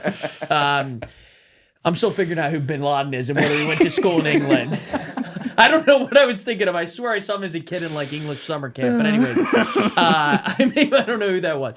Anyways, but so we were kind of peak frustration with the establishment. So we had this tone that was anti-establishment, but we hadn't really reached the people we were trying to reach. And our target market was people who are just sick of the polarization. They don't really like the establishment. They don't really trust either side of the media. And they just want to live happy lives. They like going out with their friends, or normal people, the people who have no home in certainly the media landscape of 2020, where it was even more dominated by newspapers and cable news. Sure. Now there's more options, but we've kind of forget, dude. At that point, I mean, during COVID, Fox and CNN, some people went to Twitter, but it had different ownership then, more limited in terms of the range of narratives you could get. So anyways, we had this whole vision, but we initially started distributing it in traditional ways. And then we kind of had a breakthrough on Instagram, reaching that person who's 28, who, like, we had a persona early on. And this came from also going to Columbus, of like being on Ohio State's campus, like someone who went to Ohio State. It's a good school, very good school in the Midwest, but it's also like a national brand. You have a lot of normal people go there, and you know where are they getting their news a few years after graduating. That was our target market. So and you know what else is interesting? You're coming into this at a time, I don't know, I just relate to this a lot, where you were coming from the establishment world, literally being in a think tank. Yes. And seeing like some of the cool kids playing on stuff on the outside, not necessarily with straight up news, but with this kind of independent streak. And you're like, oh, now how can we turn that into news? And you're doing it at a time where like Morning Brew had just gone to sell their company. They had invented this very simple 3 to 5 minute newsletter that, a fucking kindergartner could read, that gives you an idea about finance, is a little bit more Gen Z, millennial focused. And you're like, okay, let's do that, combining CNN and Fox. Totally. That's interesting. Totally. You know, it's so funny. Our experience in DC was one of the most informative things for us. And in one sense, I don't think that, a lot of the people there are, DC can be corrupting and also intoxicating, which isn't probably been a big surprise. I think a lot of people don't go in there. And I think you also see the humanity of a lot of the people you read headlines about, and they're probably less of supervillains, or maybe they're really good at hiding it. I don't know. But the incentives of DC and the way it works, it really is one giant cocktail party in many ways. That's like, a great way to put it. People want to be invited back. They don't want to upset the establishment. And frankly, we occupied a world that, not directly, and again, they didn't do it as some cynical master plan, or at least most of the people, but they created the void that we saw in the Rust Belt, or certainly that consensus, and they didn't really think about it. They didn't really care that in 2023, 108,000 people died of drug overdoses in the U.S., 3/4 of which were opioids, and they're concentrated in states where industry fled. Because they can't see it. They can't see it. And again, I think what some people in our new independent media get wrong is they probably make the people in DC into more of a Disney villains than they are. I think a lot of them are more like model UN, ambitious. They just got into these positions of power. Some are bad. I think there are some, don't get me wrong. I also am not taking this naive world of, they're just all nice and they shake your hand and they smile and therefore they're good. But I don't think they're the people who created messes and benefit. I think they're self-interested. And look at the incentive system. Look at the bloat of DC. Look at the think tank world. It's a comfortable world. People get paid well. 5 of the 7 wealthiest counties in the country by median household income are bordering DC.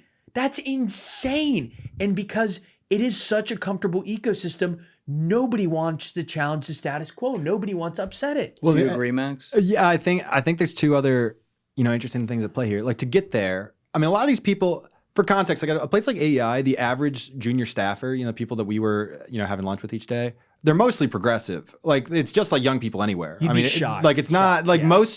very few people go there because they're like, I'm a young libertarian, so I'm going to go to this conservative think tank. Yeah. It's much more like, I want to get to DC. I'm interested in this topic. I want to spend all day reading about what's going on in this place or with this field. So they go.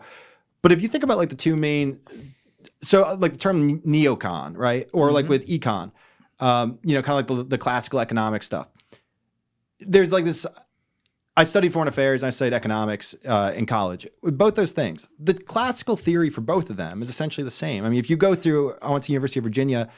If you went through the University of Virginia and you tried to put forward an alternative economic theory or an alternative foreign policy theory, you're not going to do well in school. If you don't do well in school, you're not going to go get a good job in DC. So it self-selects for people who really believe this stuff. And then you believe it. So say you major in econ, you go get a job as an econ researcher at a think tank like Brookings or AEI or whatever. And then you go through, you start churning out op-eds, articulating these things, you get promoted, you move up, you get tapped for government, you go through the whole thing.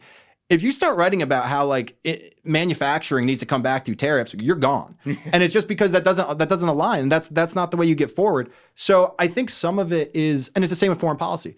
It's like if you want to start talking about how the U.S. shouldn't be involved in Israel, Ukraine, or whatever, same exact thing. I mean, you're going against this like really rigid intellectual thing. Yes. And it's also, I mean, this is where you get to like the concept like the blob and foreign policy and other stuff. It's left, it's right. It's just this whole thing. And this is what's really shattered in the last few years. I think it started to really change. When we were there, 2018 to 2020, it was starting to change a little bit. Like by the time we left in 2020, you did hear some people giving Trump some points and stuff like that. But really it was they just wanted him gone. There was no real thing in DC lobbying on his behalf or like think tank trying to advance alternative ideas. That's not the case today. You have like the Quincy Institute, which is libertarian kind of foreign policy. You have Orrin Cass, American Compass. Yeah. So it's changed. But so a lot of it is this intellectual meritocracy. The way you rise through it, it self-selects for people who either believe this stuff or are willing to believe it. That's why people always wonder why college professors are so liberal. And this is an answer, we've interviewed a lot of people about, we've thought a lot about. And academia is important because these are the people who end up on the Council of Economic Advisors in the White House. These are the people who educate the next generation of influential people in business and everything. And if you think about it, okay, number one, academia is always going to attract more open-minded and liberal and non-practical types. That's just academia. It's the nature of it. The personality traits that correlate with being conservative and liberal, academia more feeds and welcomes the liberal traits. So it's already has that bias. And now there's this whole cartel, and you talk about foreign policy and economics, science, and this is one area where alternative media, I give a ton of points to personally. They have upended a lot of the narratives about science, and this grip that Big Pharma has on DC, it's insane. It's insane. And I think people in DC don't really care about how bad it is because they're all taken care of. And one other comment on Trump that I imagine you might find interesting is he upset their egos so badly by simply not giving a shit about places like AEI. And there is such an air of self-importance in DC where it's like, but we're part of Brookings Institute or we're part of this. I don't know why British accent, very few British accents. I do that all the time. It's so true. It feels right. It feels right, exactly. We love our British fans, but sorry yeah. about 1776. You'll get him next By the time. way, you know where all the losers went? Canada. Just saying. Good HW point. Brands, if you don't believe me. Go ahead. Shout out his son. His son's an AI guy. I worked with his son, Hal. How do we get HW in here? I don't know. His book on the American West. He's the GOAT, bro. Yeah. He's Yeah. the GOAT historian. That guy's written like fucking 70 books Yeah. on United States. Sorry, I got you off your When point, did you but know? yeah. I was just gonna say they had such self-importance, and so the fact that Trump comes in and everyone's like bull in the China shop, he didn't know what the China in DC, and if the people who do well there suck up to places, they go through all the motions, and the ecosystem, in my opinion, is pretty evil. I think a lot of the people in it, there's self-interest. It's not like, what do you think of that take? I think I've been loving your guys' takes Yeah. on it because you also lived it, and I Yeah. want to get more inside the think tank in a minute. But Yes. what I keep hearing is a theme here, and please correct me if I'm wrong because I have spent 2 days of my life in DC. Thank God. No, 2 days too many. But January 6, 2021. No. In my hearing. I was not down there on January 6th. I'll put it that way. But I think, first of all, let's state the obvious. Yeah. In any subset of population anywhere, there are evil people. It is no different in Washington, D.C. There are some people there with a combination of power and straight up evil, even if they think they're the fucking good guy. So did Hitler, bro. You know what I mean? Totally. So there is evil there. Let's not lose that point in here. But I think a lot of the machine is what you guys both pointed out in separate ways, where, Max, you were going through how people have to rise through the chain and they kind of got to like say the right things or do the right things. And they're a 22-year-old, 23-year-old self-interested to make sure they don't ruffle feathers because they're trying to be respectful of the place they're coming into. Right. And I get how that then devolves in a certain way. Totally. And then what you were saying about the concept that the people themselves aren't evil, but the system is, there was a term that was coming to my mind that is like, you ever just have those things where you learn about something for the first time and then it just plays in your head like a movie over and over again and you're like, oh my God, that explains everything. Totally. I remember freshman year, Management 101 in college, they were like the first day of class, they were going through the 3 important things in a business. And it was like efficiency, effectiveness, and no groupthink. I didn't know groupthink was a word. I thought it was a term the professors, I was like, oh, that's interesting. Yeah, like I thought they had invented that. It's an actual word, like in the fucking dictionary. And groupthink, to way oversimplify it, is like when people kind of conform around ideas because the madness of the crowd say that's what it is. And when I look at DC, it is the ultimate example of groupthink through conformity and through a I guess like pecking order system, if you will. And the pecking order has different levels to it. On one part, you got the government, which is your Congress and all that show. On the other part, you got the think tanks. On the other part, you got the lobbyists, right? Who, it's sometimes the same thing. Yeah. But like that from the outside, as a pure outsider, that seems to me like what you guys are saying. Totally. Yeah. I think that I totally agree. There's such groupthink on certain issues, especially. The attitudes toward, for example, transnational organizations or any like the UN, the people on the left and the right are going to agree. On Think Tank Row, they all agree. The people in Congress, I think you also, not to be, it always frustrates me when people oversimplify things, but incentives here are important. It's why, like, when people talk about the Uniparty and how each side spends just like drunken sailors, there are elements where there is groupthink. I think they're just looking out for themselves. Yes. I think they know that you're going to get primaried if you are the person who cuts spending on issues on social services, because that's a losing issue. Look at what happened when they went after, and you have Josh Hawley, a Republican senator, and other people saying, like, if you cut these benefits for our older people, they criticize them from a political perspective and a policy perspective, but it's really their own self-interest, I think, that kicks in. So I think it's always important to understand that no entity is going to like attack itself. And so that's why I think that's where I think the people need to check it. What we have in DC is clearly not working. It's not working. I think that's fair to say. The level of wealth in the area, the whole the lobbying ecosystem is absurd. There's been an enormous explosion in spend, the revolving doors between the Pentagon and then big defense. And then you also have the same thing with all of our health officials and big pharma. It's insane. It's its own ecosystem. They benefit at the expense of the country in many ways. So, but I don't think it's, so I agree. Some people are evil in that ecosystem, but a lot are just self-interested like in any ecosystem. I think it's also, DC is a huge part of the problem, but it's also not just DC. I mean, you look like when Obama came in, he hired, dozens of people from Citi. Oh, Citi, it was the Citibank cabinet. So it's, and then you have these ideas, and I think this is where academia is such a vital part of this, because it's the same with tariffs. You look right now at the tariff projections. From the beginning, the warnings about inflation, that no money's going to come in, that all this stuff is going to be a disaster. The fact is, we don't know what's going to happen yet. To be clear, I got no idea. Consistently, the projections today have vastly overstated the problems that were going to ensue from Trump's policies on tariffs specifically. And now you look at it, I listened to an interview the other day, Ezra Klein had on the head of Yale's budget lab, talking about Yale's budget lab does they're like the definitive source. You open the New York Times talking about, the average tariff rate, the impact of this, it's always Yale budget lab. And they had on the head of that, Ezra Klein on the head of that in his podcast. And even she was saying, we keep misstating it, but now we have this, and now we have this.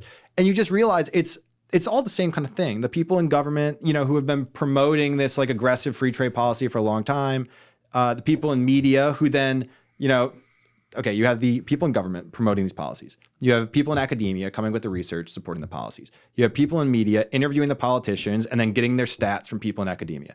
So you have this really three-way thing. And then you have, of course, the corporations who benefit tremendously from all this kind of stuff. So you have all these different things, and then left out of it is the average person who's like, well, where'd the middle class go? And that is the issue. And again, I don't know if tariffs are the way to deal with it.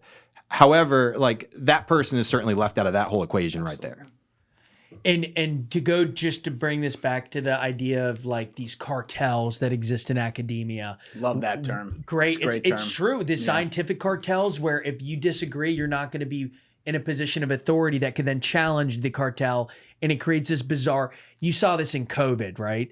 Anyone who wanted to be part of a major organization or group or part of signing, if you had some contrarian view, not only were you not part of that organization, you lost a voice. I mean, we interviewed Martin Koldorf, who was Why do I know that name? because he was one of the 3 co-authors of the Great Barrington Declaration, along with Jay Bhattacharya, who's now that's it. yes, Yeah. and so he's his boy, and he just got a position in government, but he was early on.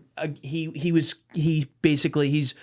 from Sweden, right? And he said he saw how Sweden handled COVID.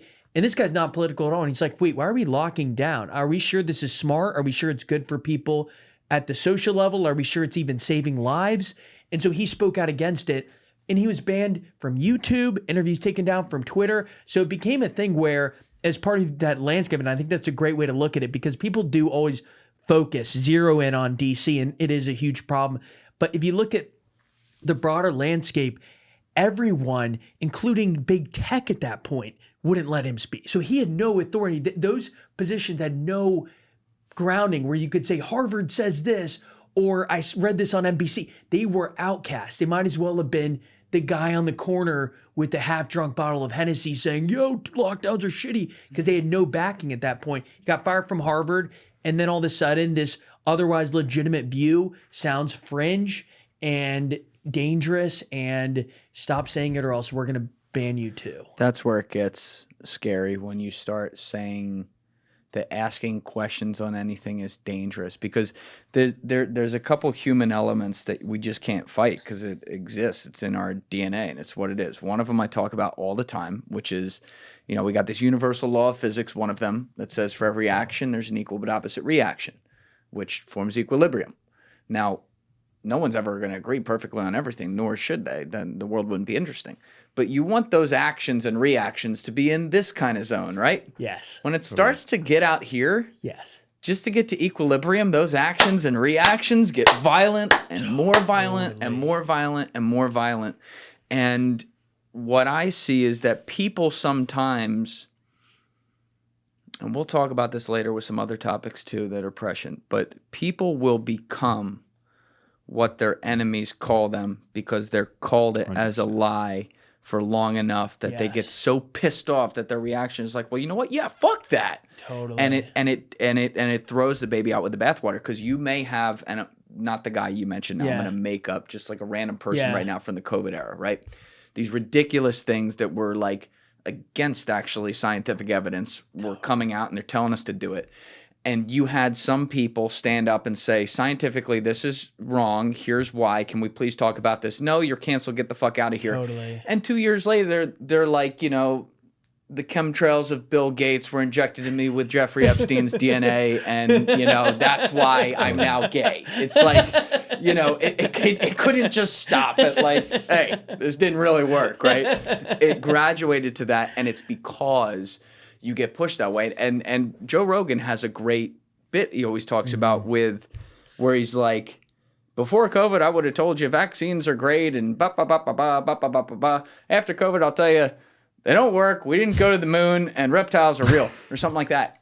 And there's an element of truth in that, because that fucking guy got attacked so hard by the worst people in the world for being the majority right, way more right than they were about stuff. Like, even if Joe was like 75, 80% right, that's fucking great because he Totally. was speaking up for people who didn't have a voice.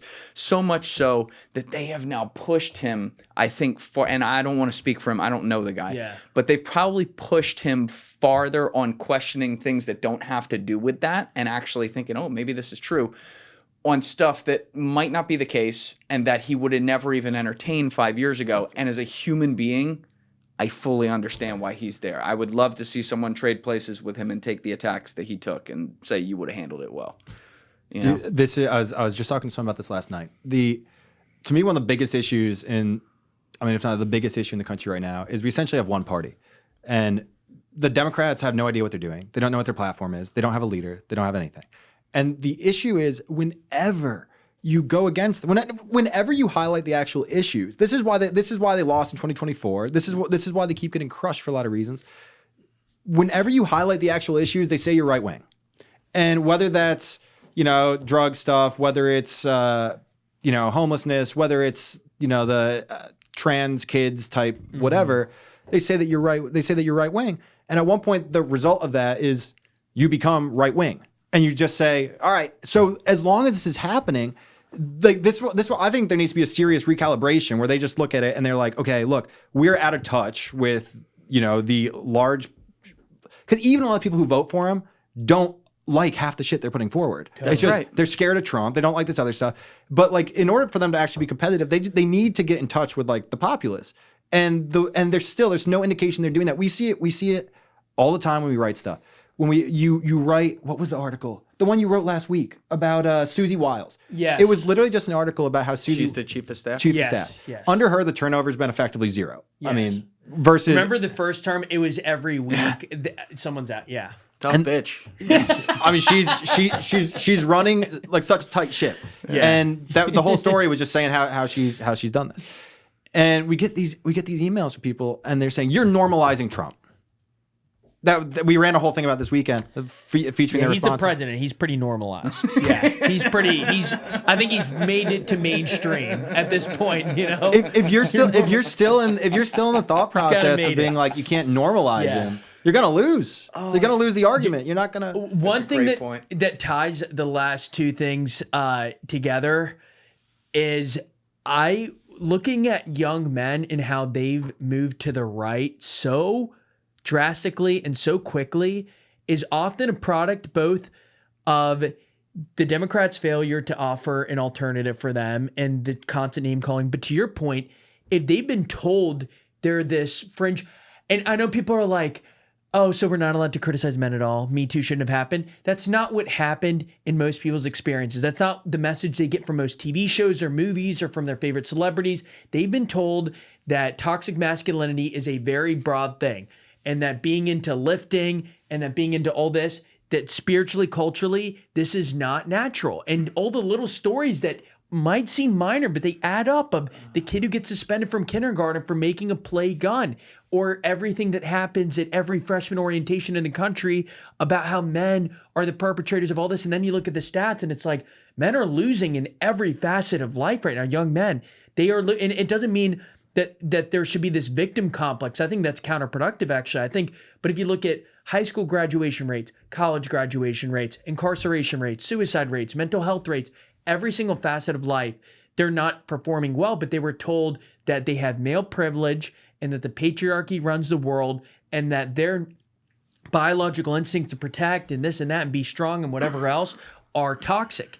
And so when you hear that long enough, you're going to eventually become that caricature of male that they told you not to be. And just, you have this sort of core thing of, fuck you, hall monitors who are running this world. I don't want to live in a hall monitor world. And you guys all seem like a giant, the hall monitor side of the world and how they police COVID. Anyways, so I just think and I mean this seriously, it felt gay after a while. The way that they would talk to guys, you think they're going to vote for, powder blue colors saying yay to every fucking thing. After a while, they're going to be like, this feels, I don't know. Oh, is that my testosterone tingling? That feels a little off. Oh, this guy's saying, we're going to lock down the border with a bunch of red signs. They're like, all right, that feels a little more.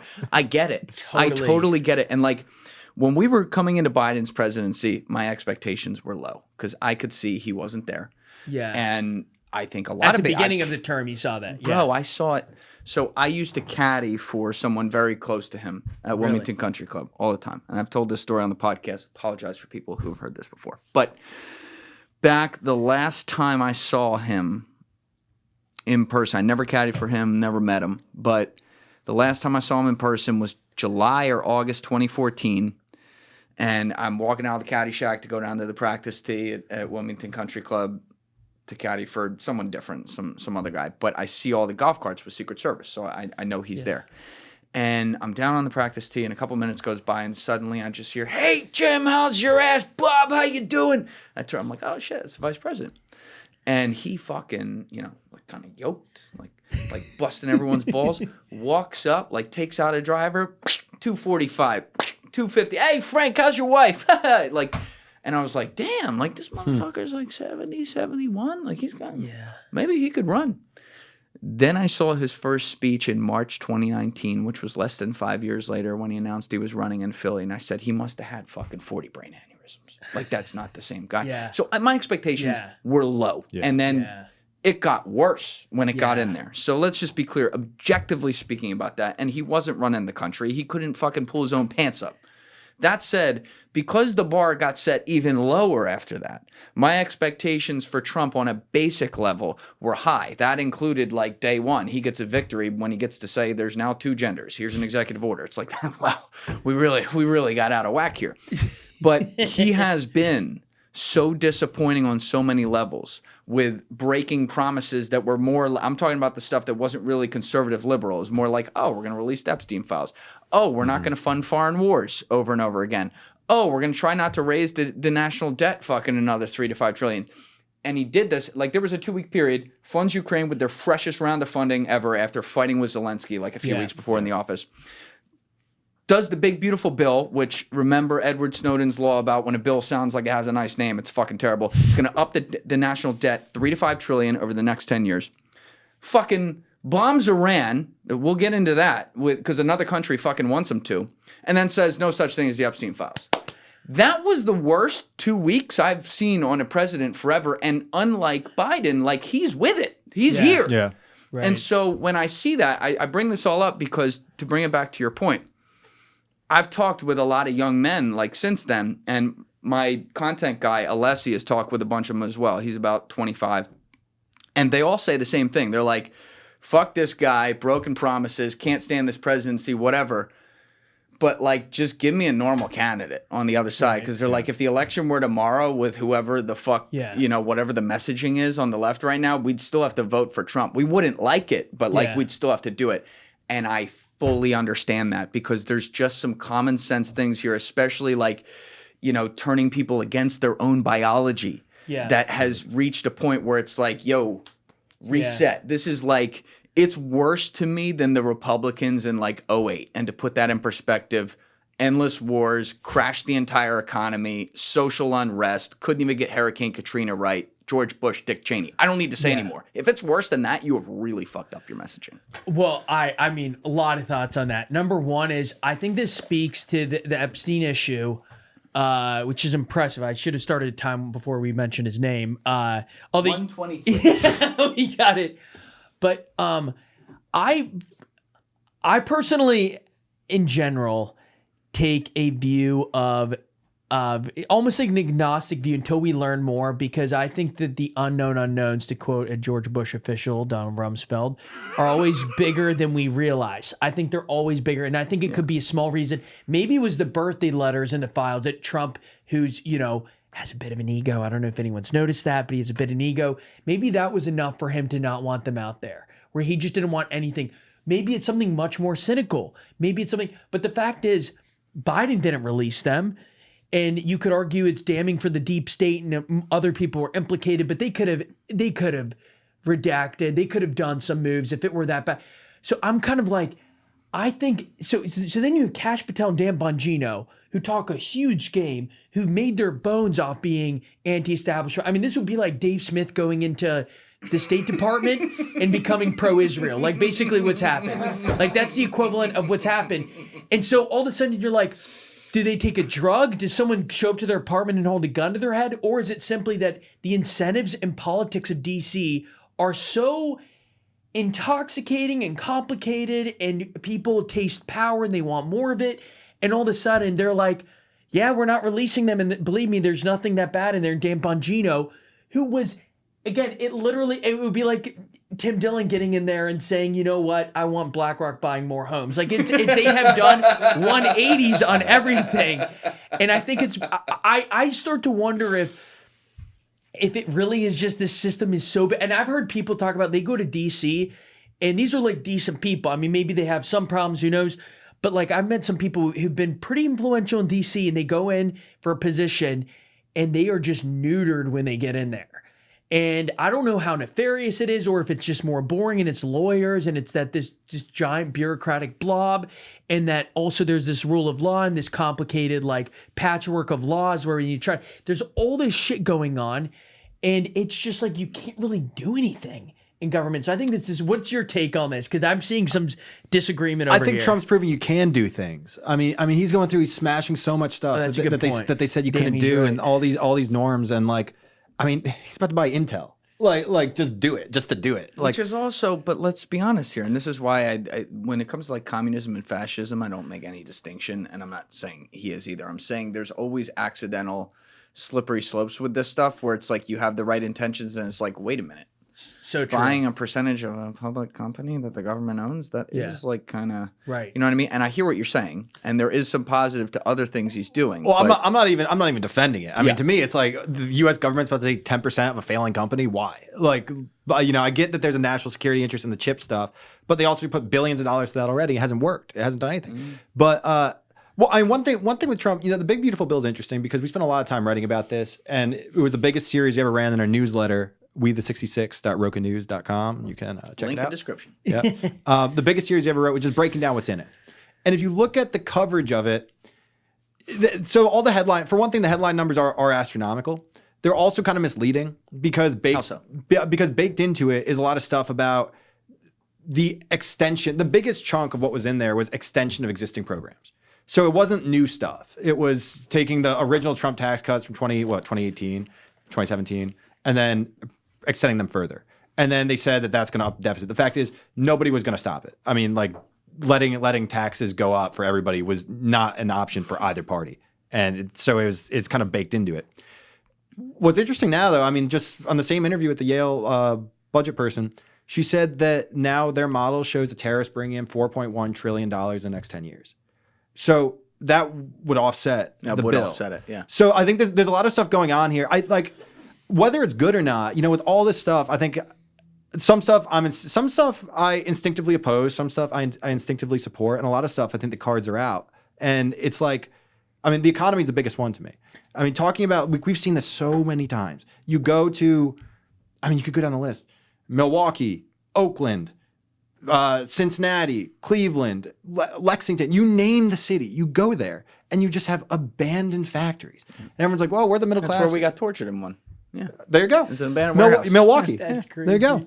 Newark. We're right. Who hasn't been there? Who hasn't been waterboarded in an abandoned factory? That's what I'm saying. Yeah, you know. When in Rome, you know.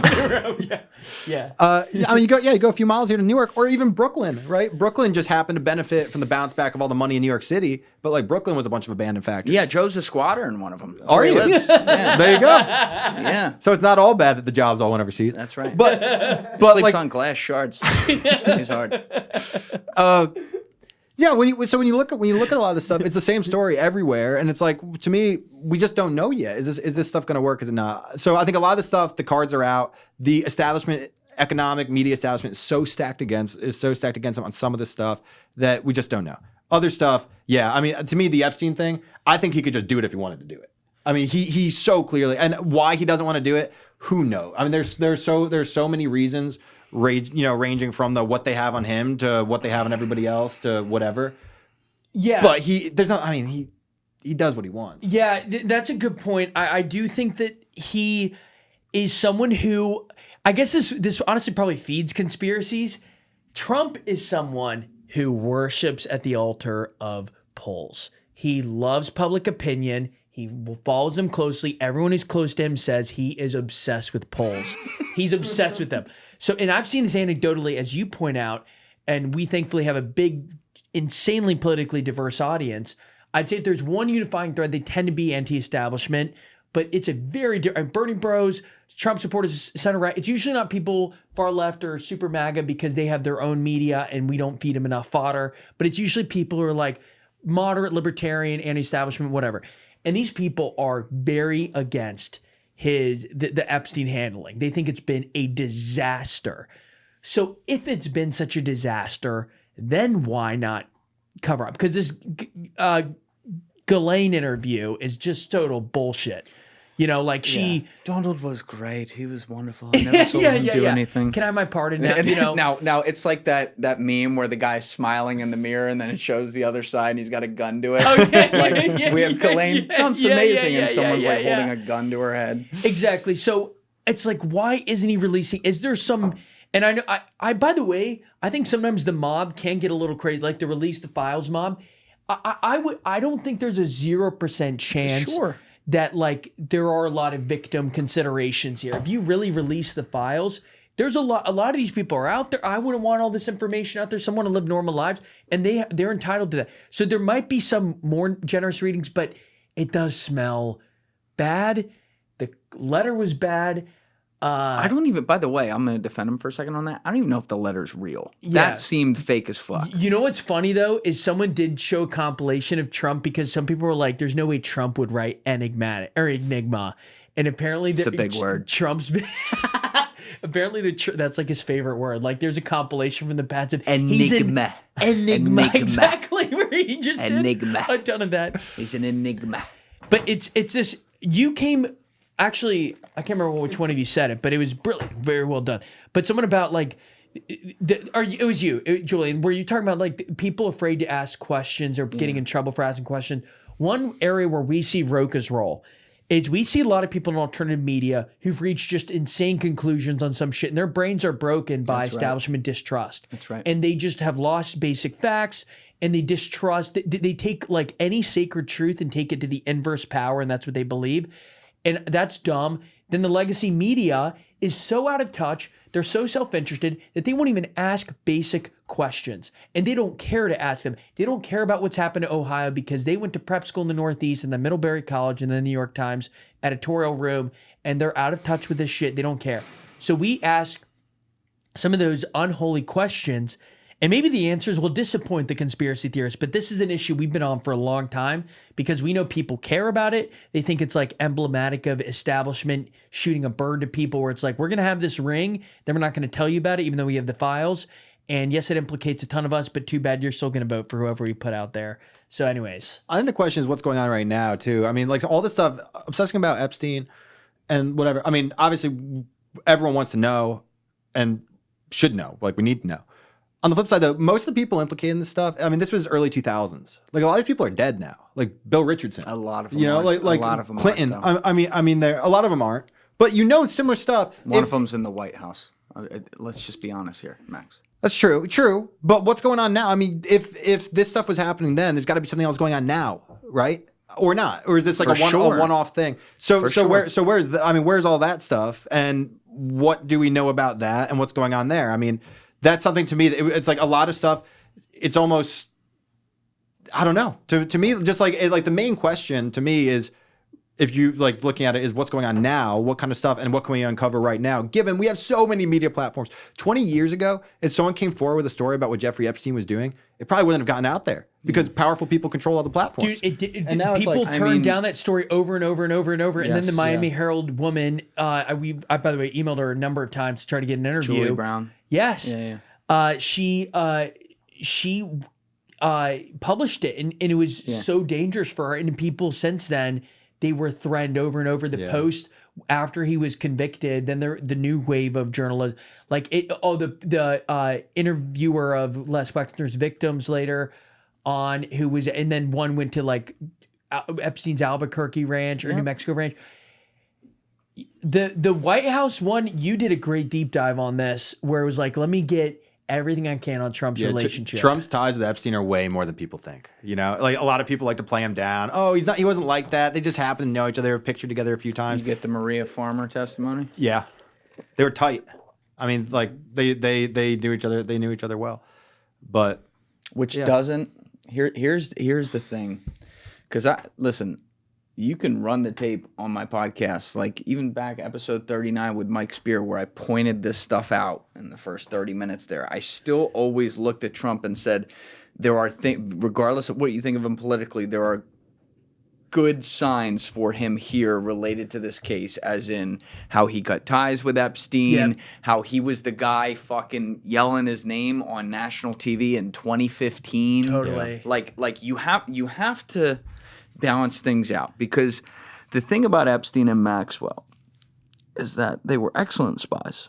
I hate to say it, but they were excellent spies because they just knew all you had to do was take a picture with someone. Yeah. All you had to do was take a picture, and they're poisoned because you're always like, people are going to look at Steven Pinker forever and say, why did you take a picture with Jeffrey Epstein at a lunch table? We asked him that when we met him. What did he say? And I like Steven Pinker, but he said he got very uncomfortable is the first thing. And then he said he could tell he was mad that we asked it, because he's kind of like in his head like this again. And he was like, oh, I always thought he was a bullshitter, and I was told to sit next to him. But he had a few pictures with him. Mm-hmm. And I guess the innocent reading is Epstein loved to be around smart people. He loved to be in the mix. He loved to position himself as a Harvard guy, even though he never graduated from college and got a job at Dalton School and then Bear Stearns, but that's another story. But he always loved to be in those airs. And so maybe they just rubbed shoulders and Pinker was there and he just saw a rich guy, whatever. That could have been all it is. And I think the problem is there were people where it was much more than that. And you make a great point. And also Trump was the one guy willing to talk to, wasn't it? Was it Virginia Giuffre's lawyer? Yes, one of the lawyers where in 2008, you talked with him. Exactly. Brad Richards. And the lawyer thanked him for it and said he was the only one. Check that, Virginia's lawyer, Brad Richards. For the record, I should also say, I don't know what they're tight, but there's way more of a relationship, documented relationship than a lot of people like to think. I was shocked myself, and I had done like reading on this, but you did that full, like every single thing we can get on it. What is it that's verifiable? Who the guy with the black book went to jail? I can't remember his name. He was someone in Epstein's hat, one of the workers there. He's the one who kept the book, and then he's the one who ended up going to jail. Interesting. It's always the side character. It's like who went to the great financial crisis. The one guy who went to jail was like the Russian quant trader or something. It's always like a fringe character in these major scandals. You need to have some what's the term? Scapegoat. You need a scapegoat. Yeah. Now what do you guys, in all that you've looked at one by one here, your own opinions, what do you guys think he was?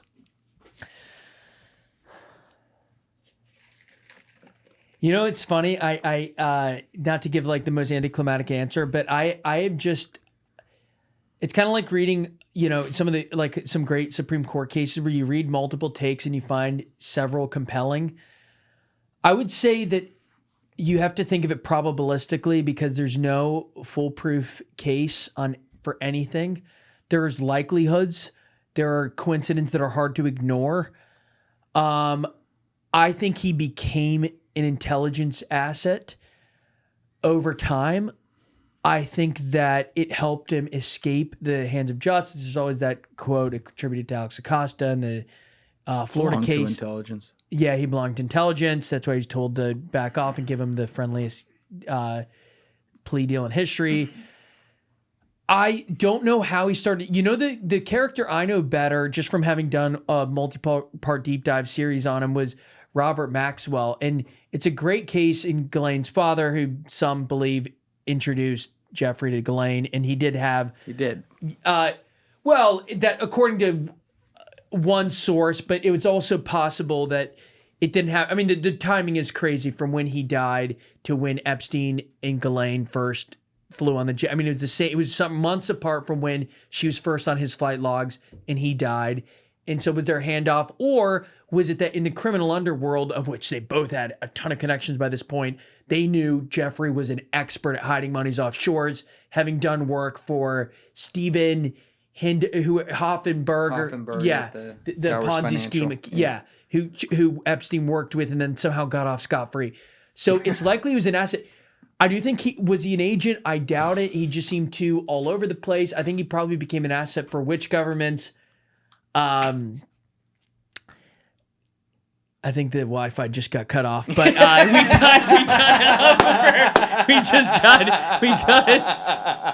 You know what's interesting about Robert Maxwell though is he had where was he buried?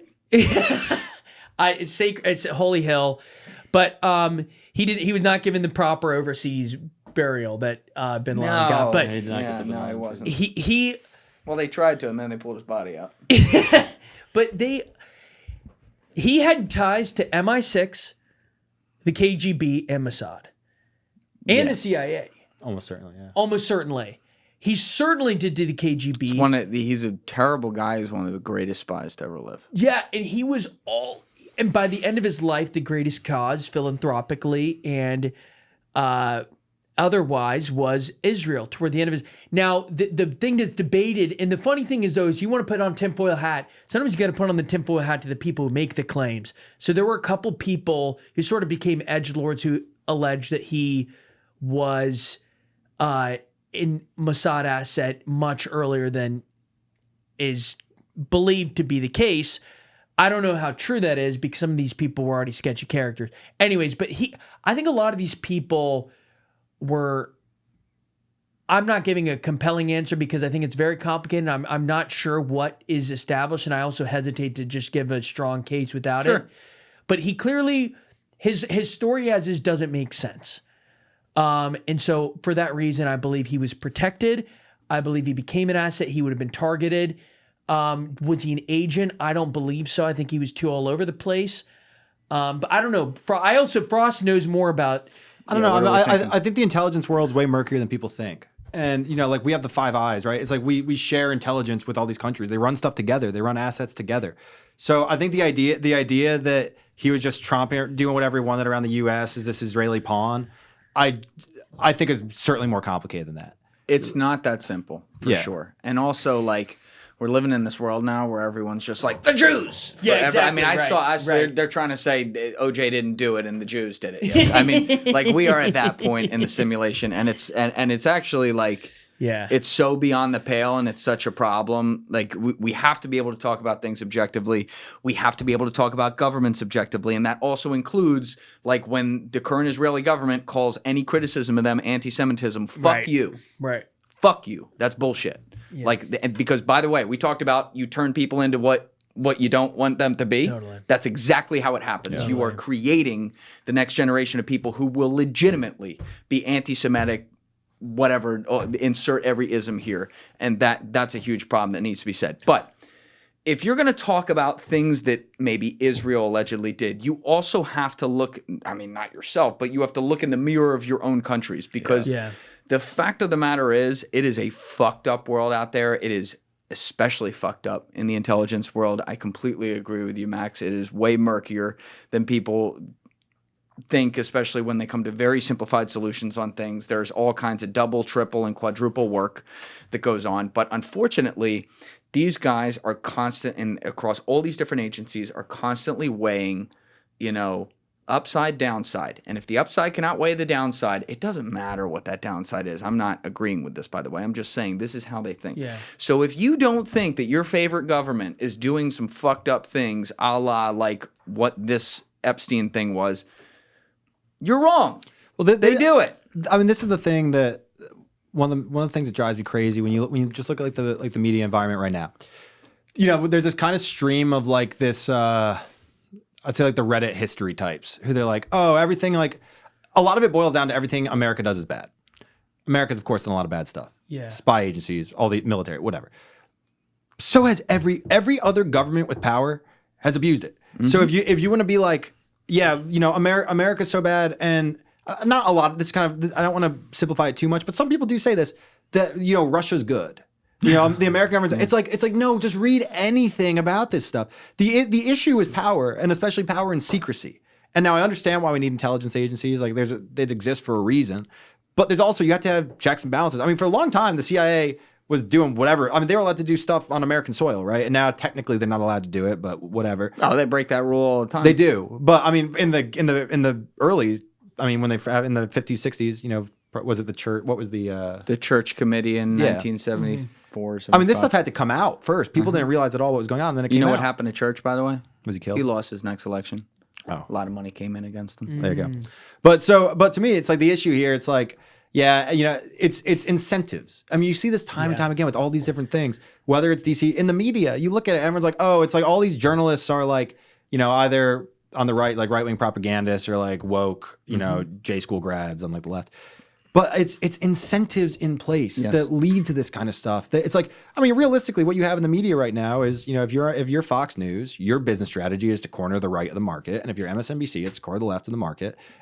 What is it now? MS Now. What a horrible name. Oof. What do we want? But yeah, it always comes down to incentives. It comes down to what's your incentive. I mean, we all know here, like there's certain things that we could go into certain topics and say certain things, rack up views, make a bunch of money, and it just then it comes down to your own incentive structure. That's why I don't trust people who become runaway narrative trains. If they do that, like I respect that about you, Joel. Like where you accept nuance, and I'm also wondering, some people have again had their brains broken by the establishment and the expert class that lied repeatedly, was wrong about so much. I mean, how many people we talked about, like the gutting in the Rust Belt? I wasn't around for the 80s and 90s. My guess is there wasn't a lot of research or thought leadership that suggested that we're about to utterly devastate the middle of the country and create a void that only substances and despair could fill. And I doubt there were a lot of people saying that. COVID. Do you want to look at the batting average of the expert class in terms of from outdoor transmission to the effectiveness of cloth masks, to the effectiveness of the vaccine, to the effectiveness of lockdown, to the cost, socioeconomic costs for minority communities, to the cost for kids? If you want to look down at that box score, that would be a great box score to run down. Even ivermectin for Rogan. So like you see all these different areas where the expert class is wrong again and again and again. Foreign policy wise, there have been disasters that were initially touted to be obvious. So you have this convergence of all these things that have broken people's brains. But then I'm also like, if you're hyper cynical about everyone and everything and power and this and that, are you not ever a little cynical about some of the people who are making a fortune off of perpetuating some of these conspiracies, or who write books and become big people? Like there are grifters in this alt media space who undermine. No, you will not say that in my studio. Not say that. You mean that there's people spouting bullshit, not from the mainstream? And it's tempting because you see. Oh yeah. And it's also fun, dude. It's kind of fun to just go off on like, damn, dude, that's crazy. But and I still do it sometimes.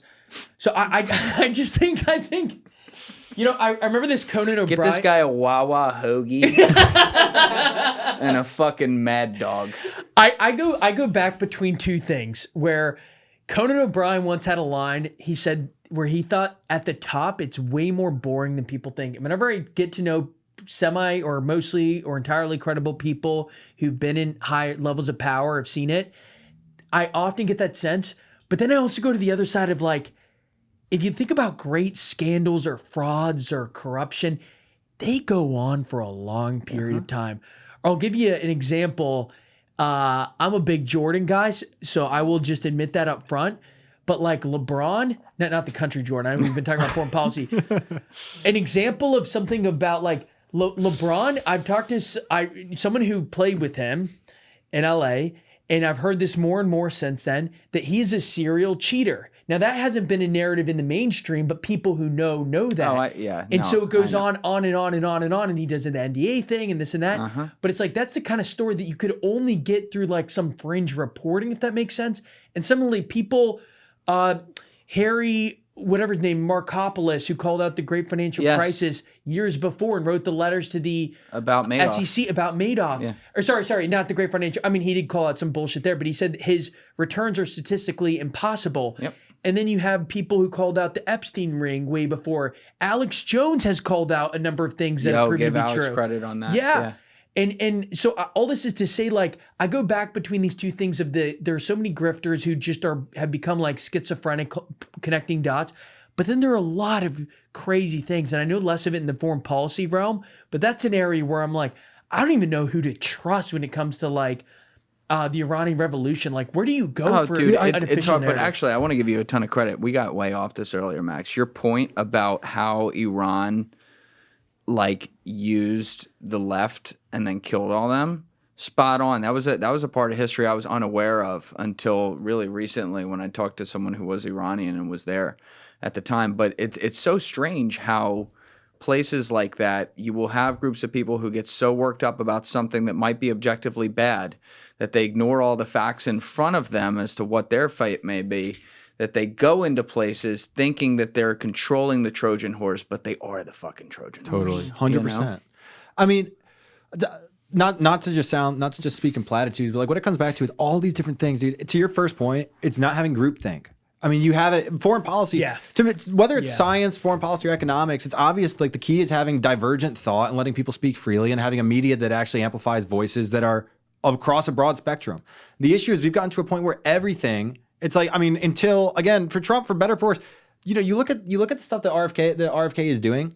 It's not like the vaccine panel. I don't know if you saw the story when there's a vaccine panel that puts. We're getting rid of all the vaccines. They all gotta go. It's just it's not good for the CIA. That's a good Controls. Oh, please let me talk. Got to get this man the injection. Dude, the only thing you're missing are the jeans, and then maybe a pull out. Yeah, yeah, he always just uptight like this. Back in '67, before my father was gunned down by the CIA. His father, never dad. So there. I mean, this is the way the media distorts shit though. There's this vaccine panel that I think there's 14. I might script some of the details, but essentially everyone on it, he had resigned, and then he appointed a whole new panel, like 14 people. This is who makes the recommendations about vaccines for like the HHS or whatever body. And the media headline was that Trump or RFK purged the entire vaccine panel and purge the entire vaccine panel and whatever. And then you read the article, it says he fired all 14 people and replaced them all, and it was a bipartisan panel. And then you read in, all 14 were appointed by Biden. Okay, if it's a bipartisan panel, how were all 14 appointed by Biden? And you read into it, and it was this whole sleight of hand that they did in the last administration that was totally covered up, totally whatever. You look at the people RFK put on there, some of them are definitely out there, for sure. But a lot of them, like the guy Martin Koldorf who we interviewed, he's on there. We talked to the guy. I mean, he is. Seemed like a real straight shooter. Yeah. Sold a Xanax right afterwards. No. He's the guy who got fired from Harvard Med School for speaking out about the COVID stuff. And like, exactly, purges every vaccine. And then look, Democracy dies in darkness. Don't forget that. Of course, they don't get me started on the Washington Post, but if you go down, dude, I guarantee the word bipartisan is in here somewhere. 17. Well. Damn it! You caught me. Bad guarantee. But look it up. We wrote a whole thing about this, dude. It's all over the place. I get what you're saying. It just comes down to what you need is healthy discourse. Yes. And the issue is when you have it, so it's 17 RFK people. I don't know if that's better than 17 Biden people. What you want to have is a mix of everything. And that's what's supposed to happen. And you have it right now. Part of the issue is that, again, the media just wants to reinforce that if you're not with us, you're against us, and you're bad, and you're dangerous. That's the ridiculous. Because then when someone's dangerous, you have the right to shut them up. I think RFK, I don't agree with a lot of what he says, and I'm not knowledgeable enough to have meaningful thoughts on some of his claims. He worked at Pfizer for a couple of years, right? That was a great. I'm getting my 7th booster. By the way, I'm not going to go into my back status, but anyways, we're not going to jeopardize too much of the. But with this said, I'm always, to the people who just viscerally reject him and everything he says, I'm always wondering what sacrosanct thing they're defending that is impervious to criticism. What is this thing that we can't go after? Is it the fact that we have the worst health outcomes of any developed nation on earth? Is it the fact that our obesity rate is what, 58%, and then overweight it's like maybe it's not that, but combined obesity overweight, it's 73% of the country, roughly around 73%. That's insane.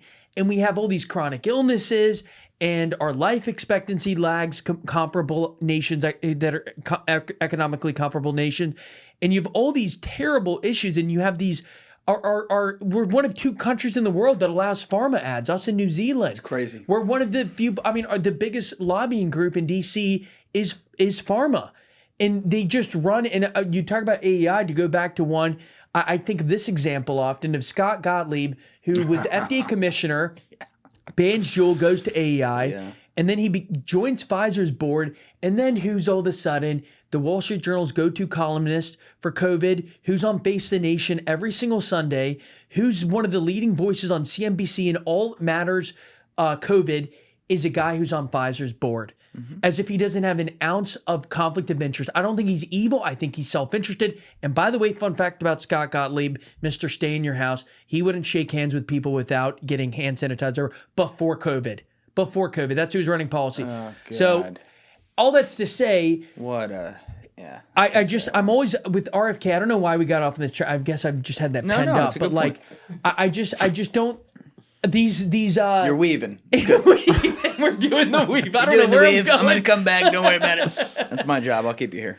So back to Israel. No, but so back to but the fact that RFK, where are they making the vaccines?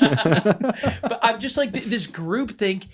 I guess where I had this thought is these health issues never made it into the pages of the New York Times and Washington Post, or the airwaves of CNN and MSNBC. And yes, their viewership and readerships are declining. Not that New York Times are killing it, but they start the narratives that sort of trickle down, and then establishment, alternative media critique.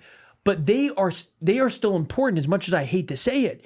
And they never entertain any of this shit. They never explore any of these questions. You already said why. It's because all their advertisers are these companies. And it's like, yes, there's 2 types of people in this country, and it just psychologically in the world.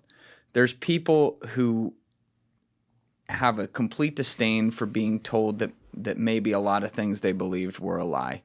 And then there's people whose only good outcome and having a meaning in life lies in the fact that they can tell everyone they never believed it was true in the first place. And so we are seeing that where, you're talking about complicated situations where literally statistically by default, anyone who talks on it is going to be some form of a mixed bag. Now, maybe they're a mixed bag that's less mixed on this side and less mixed on this side, or they're a good mixed bag, meaning they're more mixed and it's actually in the middle and they're right about some things and wrong about other things. We just demonize anytime someone's wrong about one thing. Again, baby out with the bathwater, kind of whatever, where it's like, well, therefore we can't listen to this person. So there's people who are just so wired to be like, I don't want to hear it. I don't want to hear it. That's not what it was. It was all good. I know my life is not a lie. And then there's people who are like, you know what the Jews are doing, and it's like, it's just, I live in that world where I see both ends of that spectrum all over the place, and I have people from all different angles on here, but I don't go past here and past here, right? I'd go 20 to 80. Yeah. It's uninteresting on these ends because I know what they're going to say before they say it. 20 to 80 is a great way. That's where I live. And, online, though, I see the 0 to 100, and specifically I see the 0 to 20s and the 80 to 100s because that's who gets the clicks. Totally. And it's like, man, if I could engineer the disintegration of society, this is how I would do it. And I was watching your videos on the richest towns in America. Oh yeah. So the one you went to Greenwich. Yep. And other place Atherton, California. And then Atherton, California. We just did Palm Beach. Shout out Epstein. Okay, so that video is coming, I guess, right? Yes. All right. So to me, just the visual. I don't know why. It just hit me watching this. The camera work was great, by the way. Thank you. So really, shout out really, Gus. Really good shots from Gus. But I was like, man, as you're driving down the lanes and there's just gate. I'm like, if this isn't emblematic of like the fall of Rome. Totally. You know what's funny though? Going to these towns, and this is one thing again. I'm not deceived by simple smiles and pleasantries in public. I realize that a lot of these people have made money in sketchy ways. And I believe personally, I think this is taught in many religious texts, ancient religious texts for a reason. I think money can be corrupting. I think also if you're treated in such an elevated way over time, you view others as less than. Your currency is literally currency, and you sort of view people in this hierarchical way, and it's very dehumanized.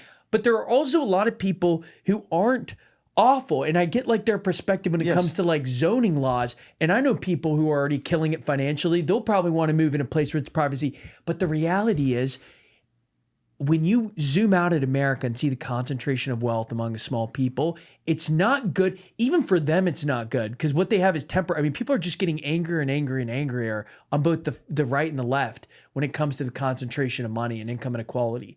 But I totally agree. The gate thing is so emblematic. And why do you need all that? You're not, like, all due respect, all the money, bro. Or the why yeah. like? Oh, I just have such a disdain. I like people just as people, right? I like to shoot the shit. I like living in a place where I live among many people, right? That's just how I am. I mean, I'm a pretty simple guy, as you can see. I'd probably get shot if I went. Actually, I did go to Greenwich once, and every security guard was looking at me funny. I went. There's a girl I dated who was not from there, but like she had the kind of family where they could, make a moonlight appearance in that kind of place. And I'm just like, what? Like, can I walk on the grass or even able to do this? It just feels so ostentatious, so unnecessary, and so out of touch. And then when you roll back the tape and you see a lot of those gates had like a Black Lives Matter sign on them in 2020, it just reeks of complete hypocrisy. Well, so Darien, Connecticut is the wealthiest town in Greenwich jointly. They're the wealthiest two towns in Connecticut and among the wealthiest in the country.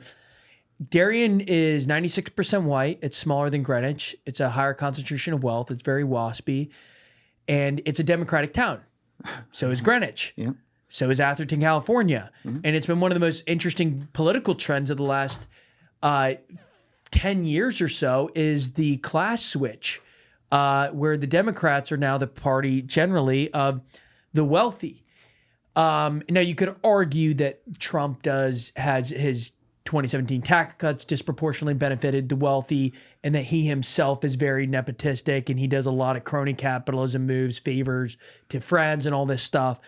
But that's just interesting, and I do think it's like about luxury beliefs they have, and they like to escape the oppressor class by having views where they're like pro-trans and stuff like that. And they pat themselves on the back so that they're not the evil, white wealthy monsters. But anyways, I don't know. No, that reminded me, the BLM flag on the gated community. So we were in East Cleveland, Ohio. East Cleveland, I think it might be it's third or fourth poorest town in America, I think. It's a separate city, technically not part of Cleveland, but part of Cleveland. I mean, it's bad. We made a video about it. I think it's called America's Most Corrupt City or something like that. It's just been one thing after another there. Mayors going to prison, the police brutality stuff, like one thing after another, just terrible. And it's a disaster of a place. It started with deindustrialization, then you had the white flight, the whole thing that came after that. We were leaving there. So then you cross the highway and you've got one of the nicest neighborhoods in Cleveland just on the opposite side of the highway. So we're driving through there and, we want to talk to those residents. How does it feel to live next to this place and whatever? So you see this lady, there's no one outside. It's all gated community. But we saw one woman walking her dog. So we pull over and say to her, what's going on here? Like, what's going on? How's it feel to live here? She goes, well, haven't you read? I was like, what? And she goes, well, it's obvious. She goes, it's one word. I was like, what? She goes, redlining. That's it. Okay, redlining didn't happen in East Cleveland. East Cleveland was a white neighborhood, right? And you can get into the redlining stuff more, but the fact is, East Cleveland's decline was separate from redlining, came after redlining. But to live there in a compound, right on what lake is that? Lake Erie? I don't know. One of the Great Lakes. One of them. Some multi-million-dollar estate. Yeah. Same shit. Some multi-million-dollar estate, and to be like, oh yeah, the issue is racism from 70 years ago. Yeah.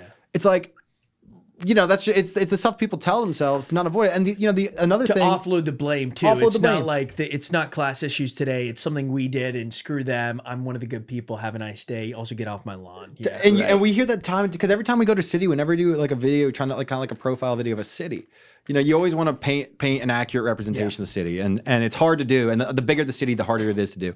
But like ones we've done it for like Cleveland or for Cincinnati, or we're working on one from Buffalo and Rochester right now. You go to any of these cities though, and the people always like to tell you the same thing, right? You talk to like the more like well-to-do people and whatever in any of these cities. They're all like, oh yeah, there's a few bad parts you just gotta avoid, and like the city's really nice, and they want you to make a video where like you make Buffalo, or that's a bad example because Buffalo is not. I love Buffalo, but say Cleveland. They want you to make a video, you make Cleveland look like this really booming, nice place. Parts of it, hard to do. Parts of it aren't. If you spend Where do we go for that video? Does anyone know?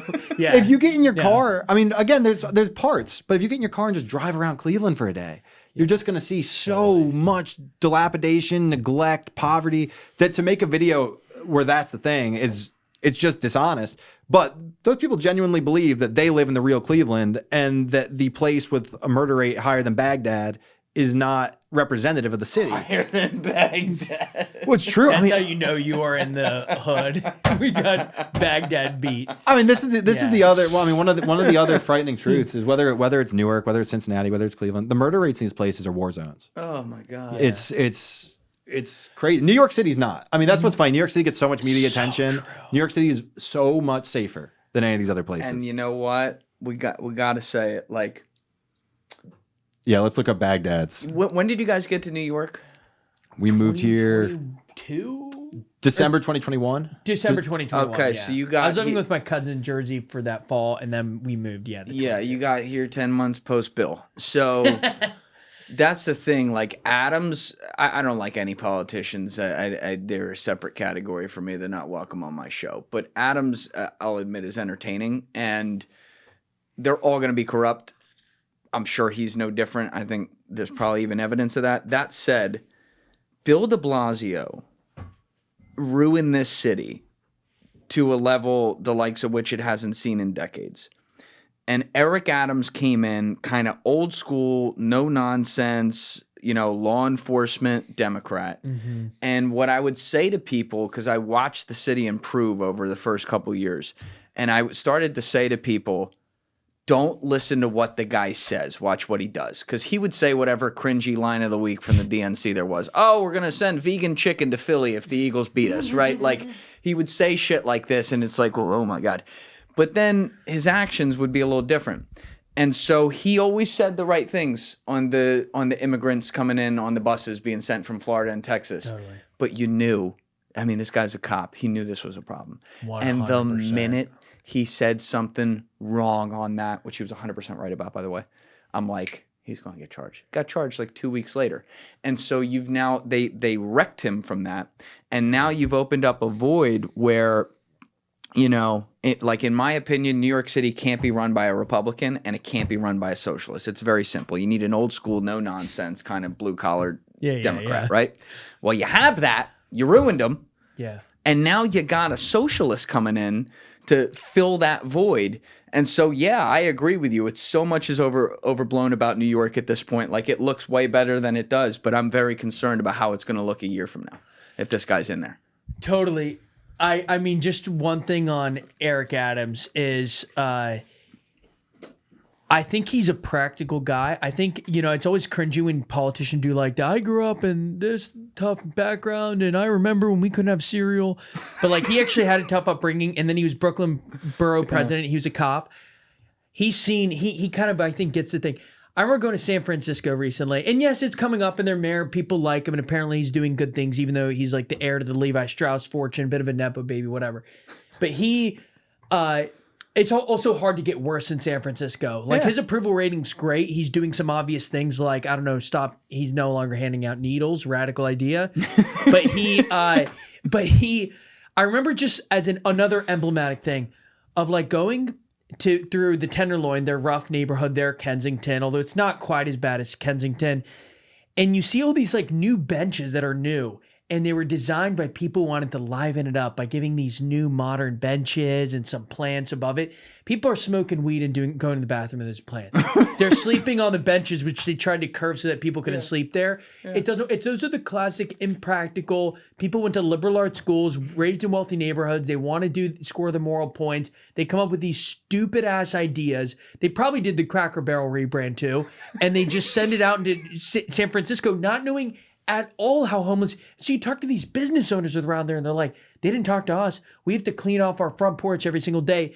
And one thing I will say that's more optimistic, there are so many good people around this country in these worst neighborhoods, people who are just so humble. They're brave. They sacrifice so much for their communities. They've seen some shit. They've risen above. They're great neighbors.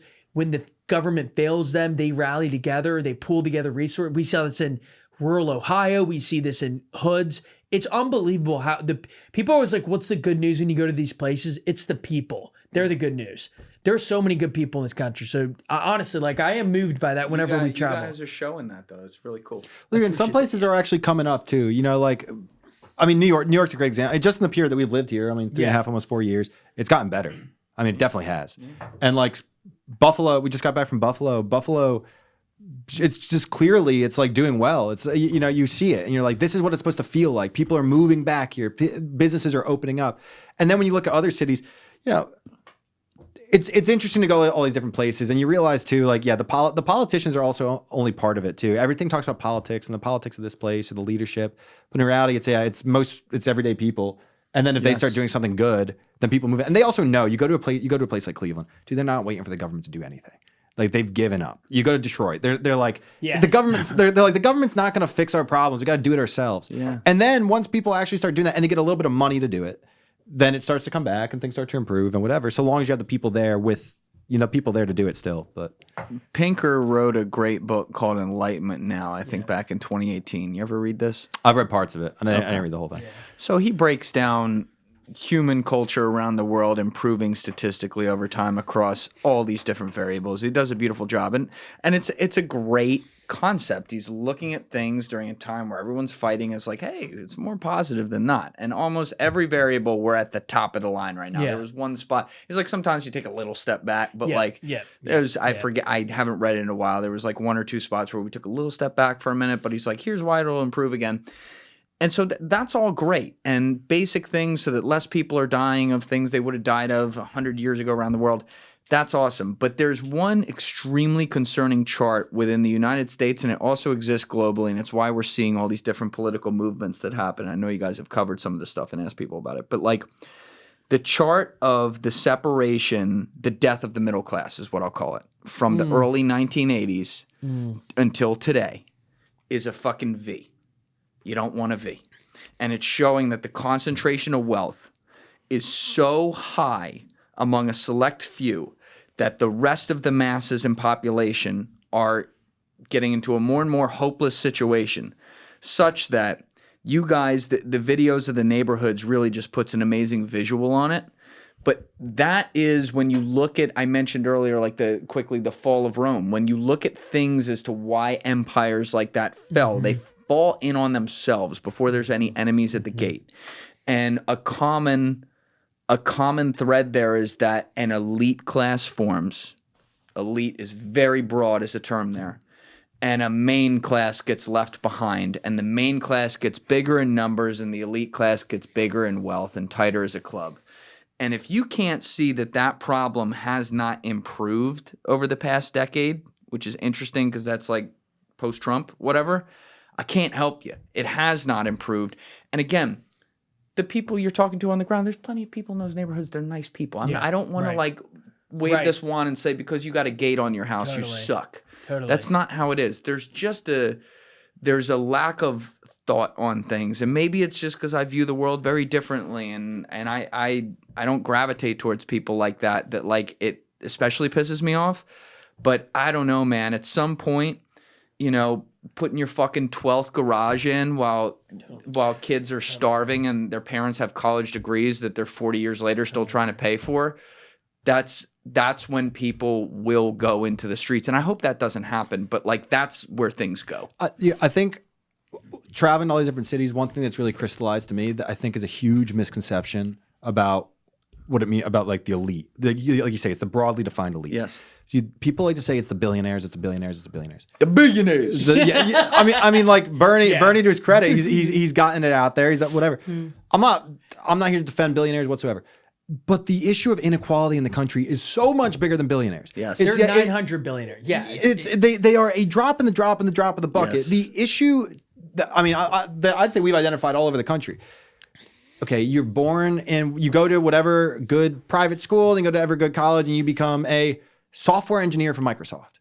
Dude, you're on a path to making hundreds and hundreds of thousands of dollars, and they don't realize how privileged they are to have that money, right? I hate to use the word privilege because it's so politically co-opted, but like, dude, you go work as a developer for some big tech company for 5 years. You're making 400, 500 grand, and you're probably a Zoran voter because you think the billionaires are the problem. It's like, well, no, like it's that to me, like it's this more, it's like a more of a, because the elite keeps growing. I mean, like for a large portion of the country, like things are great and they've never been better and they're only going to get better, right? Under those conditions. But it's for all the people who before they would have gone and worked in a factory. Maybe they weren't going to be rich, but they would have been able to have a little house. They would have been able to take their kids on vacation. They believe their kids are going to have a better life. That's what has been totally lost for a huge swath of the population. And people are like, oh, it's fear mongering. It's not, things aren't that bad. So the reason we started the YouTube channel really last year, it was when I had the election and we started going around to swing states talking to people, and the juxtaposition of hearing Kamala go up there and talk about joy, and then then you go to Detroit or Flint, Michigan, and you're like, but somehow that's like I don't know, and that's what Trump hit on. I mean, Trump again, not to one way or the spoke to those people. Trump spoke to them. did. 100. Listen, you can think he's a total liar. You can think it's total bullshit, and he really looks on those people with disdain. There's an argument to be made there. Maybe that is the case, but he at least faked it really well. Just like Mom Donnie faked it really well and went to all the neighborhoods that flipped for Trump, in the last election, and said, "Hey, I'm not judging you. Why'd you do that?" And they went like this. Totally. By the way, I'm not an eat the rich guy, but I think your point is spot on that some people are so opulent, like so over the top with their wealth, so extravagant that to me, it's a more, I think it's hard to judge because, by the way, the way we live in some places of the world is already over the top and extravagant. Mm-hmm. They'd be like, you could live more simply. So I get that it's relative, but there's like such a culture of flexing and owning just these absurd things. Invest in your communities. Maybe this is some part of history that people romanticize, but like, invest in beautify your city, like the Medici in Florence. Like, I know that, I'm sure the Medicis, if you've like read some, underground or talked to some town crier, they would have been like, they're evil, they're pedophile, they have sex slaves, whatever. Like, and we would have hated the Medici. But like, just that ethic, whether a bit of a myth or not, that is important. Beautify your cities. Quit buying that extra Lambo. It's absurd, especially when so many people are suffering. And yeah, you're not evil to go into private equity or work in McKinsey. I know many people, and by the way, I don't think it's as simple as those are evil, but a lot of places that have widened inequality, like that is bad. And so I'm not saying you're evil for getting a job. It's understandable. I have friends in both, but yeah. But even at the peak of the Gilded Ages, they did that in America. I mean, like Carnegie libraries all over the place. If you go to, I don't know about New York well enough, but if you go to Pittsburgh or Cleveland, those buildings were built by people who wanted to help their city prosper. And it was a sense of this, and this is something that like, Tim Dillon's talked about a ton, where it's like being an American, people don't even think about what it is to be an American. It's like, essentially it's like, citizenship, this whole idea, like they don't have any tie to their kin, like to whatever. They just want to make money. And it's this thing that has taken form in so many different things where it's like people just don't give a shit about anything. And it's like, and somehow they think that they're helping the public good. Again, just to get back to the BLM sign on the gated house, dude, that right there is such a it's not just annoying and obnoxious. It's a huge issue. It's like, that's not the solution. You have the means and they're not helping solve issues. It happens they would everywhere. call those same people, would call the cops if someone of a different race showed up within 100 yards of their door. Totally. And which, just that's a them problem, by the way, obviously, in case that wasn't clearly obvious there. It's like, that's the kind of lecturing you're doing. Like, do you see what kind of other planet you're living on? I I don't, in my previous career, when I worked on Wall Street, I was obviously not a fit there, but I had a chance to work on accounts of the ultra high net worth individuals.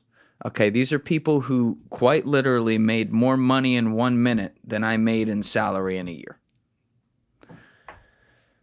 I am so grateful I got that experience, and it's not all for the negatives either. I got to see people who were wealthy and lived right and didn't have any problems and put their money towards good causes quietly, wore off-brand clothing, walked around in jeans, didn't give their kids fucking everything, made them go out and do shit on their own. Like, I saw examples of that. People who started businesses, employed a lot of people, and I would always point out, and I'd meet these people, I'd be like, oh, that's a hero. That's the one you want to look up to. So those people exist.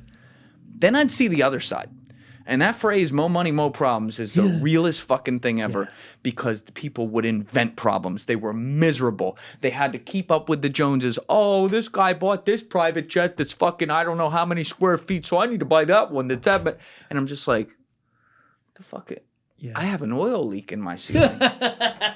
I think my life's fine. Yeah. I'm living paycheck to paycheck. I'm doing fine. Like, why do you have to be like this? You're not happy at the end of the day. So it's really a double tragedy in a lot of ways because a lot of these people drink themselves to sleep at night to tell them they're happy living in this fucking 15-room, 45-bathroom fucking mansion that they can't keep up with, and they're not. Dude, that is the one part of Steven Pinker's general argument that frustrates me is I agree. And sometimes you do need to take a step back. And in a world where everyone's critiquing everything and nobody's perfect and this figure is bad and Mother Teresa was bad and all of a sudden, holy shit, it's like everyone's so picky now. But at the end of the day, if you think about, we have infant mortality is a great example. Families used to have 10 kids and 8 would survive, and that was par for the course. That is an awful thing to have 2 babies die, and then life extension. All these things that we have now, the ability to have food from that's off season nearby you, or food that doesn't grow near you. All these luxuries we have today, life expectancy, the well-being of most, it's all great. America's also not that happy. And I think technology, we have to really reassess social media, how information is distributed, the toll it has on people's mental health. And so all these trends are going up, and you point out the middle class. It's one spot on thing. And by the way, that's toxic for a community. If you lose that working class, if you lose those iconic employers in your community, they flee, and then you have crumbling buildings, that screws up people's minds 100%. And the culture there. So we have the death of the middle class is connected to the declining happiness. Obviously, I think social media and tech are more to blame. If I had to guess, it's hard to know. I'm not qualified, but I think we've self-imposed a lot of the problems and we need to fix them. I think the media's made people less happy. They've made the country so divided. They've broken apart families. They've broken up friendships. They've done all this shit, and they've benefited more than anybody. But yeah, so I think that. And I feel solidarity with people who are truth seekers, who unite, who have a positive tone, who look for some uplifting things, call out corruption, because we need to fix a lot of these sort of broken systems. Some I think need clean sweeps, some needs tweaks, but yeah, there's a lot of, and there are some billionaires who, like Dan Gilbert in Detroit, people talked up big time. There are some places you go where people are helping out their communities, but the fact that he's so rare and there are so many rich people. Invest in your damn community. That should not be that hard. 100%. That kind of fires me up because it is true. Like seeing Andrew Carnegie in Braddock, Pennsylvania, where John Fetterman was mayor, and it's so dilapidated and it's a ghost. It's apocalyptic, and but to see the old library, that was kind of emblematic of all the billionaires minted by taking away industry. Or that's a bit of an exaggeration, but you had. Carnegie and Mellon built so many public institutions, beautified the city. Yeah, I highly doubt you go to Tim Cook's hometown. There's a nice library funded by him. Maybe that's not true, but it wasn't even just a library. It was those were institutions, dude. Totally. This town, Braddock, PA. It's the first time we ever saw this. I'll speak for myself. The first time I ever went to a place in the U.S., I was like, holy shit, everything abandoned. There's the steel mill there. It was Andrew Carnegie's first steel mill in America. It's still going, U.S. Steel. But the town just has been through. The population is probably 20% of what it once was. Tons of crime, tons of violence, pretty much abandoned. And in the middle of this, you have this gorgeous building that was a Carnegie Library. And then there was also, I think this isn't there anymore. He built there a theater. He built there a swimming pool. He built Culture. everything. He brought all this stuff there. So people, and now there's like the leftist criticism of, well, he's doing that so he could exploit them more. Well, they're getting exploited either way, if you want to look at it that way. So he wanted them to live better lives. Right. And it's like now when you have more money than even those people had, it's not there. But I think so much it comes down to your ideas and like, I don't know, are you a person of your community? Are you a person of your country? And like this stuff, I hate that it's becoming like, I mean, like to bring it back to the earlier thing, the flag waving mean that you're probably on the right. Like it should not be that way. The biggest mistake that the left made in the 2015-16 cycle, I've said this before, and I was really happy to hear you guys said this earlier, was they decided either passively or, I don't know, actively to give the flag to Donald Trump. It was a huge, huge mistake. And like, I know when I look at a Twitter account that has an American flag on it, I know who they are before that. You know how clockwork. dumb that is? Insane. We have to get that back to being something that everyone can wave. And I'm talking to all, especially like all my liberal friends out there, wave that thing high and proud. You know what I Yeah. mean? Like this is a national symbol. It's got nothing to do with these in DC. You know, it's just that one in particularly offends me so much. And also the people who then try to claim, well, I support MAGA, so I'm a patriot and that's my flag. No, this Right. is everyone's. The reason this system works or is supposed to work is because we can have differences of opinions, because we can have different perspectives and ideas. And 100%. again, I'll bring it back to your guys' channel. That's why it's great you guys are out there capturing all these stories in all these different politically diverse places that are good, bad, and everything in between, so that people at home can see, oh, you know what? There is more than my neighborhood right there. You know what? People do vote on other issues besides the ones that are important to me. And I just, man, I get cynical about this stuff sometimes. It's hard not to in my job because, you know, I have on all these different people and I see what the response is. Like when I did the Israel week, I was called a Zionist and Hitler in the same week. Now That's a successful week That was right a there. successful Yeah, week, but I'm just like, Yeah. you know, I found it funny, but then cynically, like I was like, that's not good for society. So I represented both sides. I had both different people on. I challenged them where I needed to. I let them talk where I needed to. Thought I did a pretty good job. Could have been better for sure, but it's like, I'm neither of those things. So let's you know, that's how bad the rhetoric's got. But to the point you made before, you know, the 20 to 80, we say all the time, we're looking to get the middle 60% of America like to read our news. And it's the you same, go. it's that. And the fact that you have such a big audience, the fact that we have such a big audience, it's just proof that is still there. I mean, the fear is that you lose that, right? I think we're not there. I think we're still honestly quite a ways off from that. But the trend is so unambiguously negative. Like, that's why it's so important that people actually step up and fix the problem, right? Yes. Like, you can complain about it. And like for us, straight up the reason we started Roca, we were like, we're just sitting there complaining about these news companies and their coverage of COVID and the whole thing. And we're like, fuck it, let's just do something. Yeah. Let's try it. And then this is the beauty of what's come out, you know, with the alternative media, same exact thing for you. Like, you can do it. Yeah. Dude, before, to sit there and get an audience like you or like we have before, you would have had to have a certain degree from a certain place working at a certain news outlet and given permission to say certain things. That's how it used to be.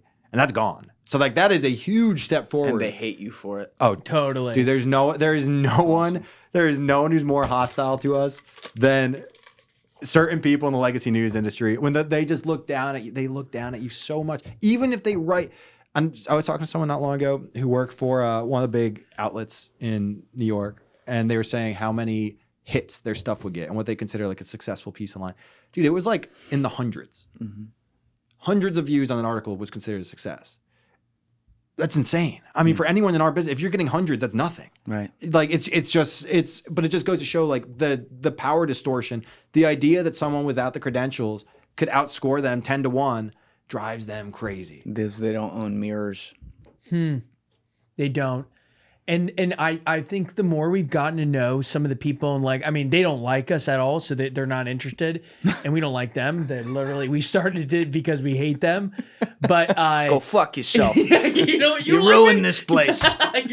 But like the New York Times, again, they're not cartoon villains. Maybe the guy at the top, A.G. Salzberger and his family. Like I don't think I'm not a big fan of theirs, but they a lot of them are just helpless groupthink products of indoctrination factories and privilege and this and that, and they just sort of have all these assumptions about the world and disinterest in massive regions and types of people, and they're so not incurious. And like I think of ourselves. And people I respect in media, they are deeply curious. Oh, that comes across. Yeah. That comes across. Like watching one video of your guys. And again, you guys Your are doing them stuff too. separately. I Yeah. appreciate that. But like you can tell you're not trying to get to a pre-concluded answer. Yes, totally. That is unfortunately a rarity these days. That's why I invite guys like you on, because when I see that, I'm like, yes, let's get there. And when people rip you in the comments because you don't agree with them on something, that's a good sign. Yes. 100%. Totally. We're surprised all the time. And I'm sure you are too.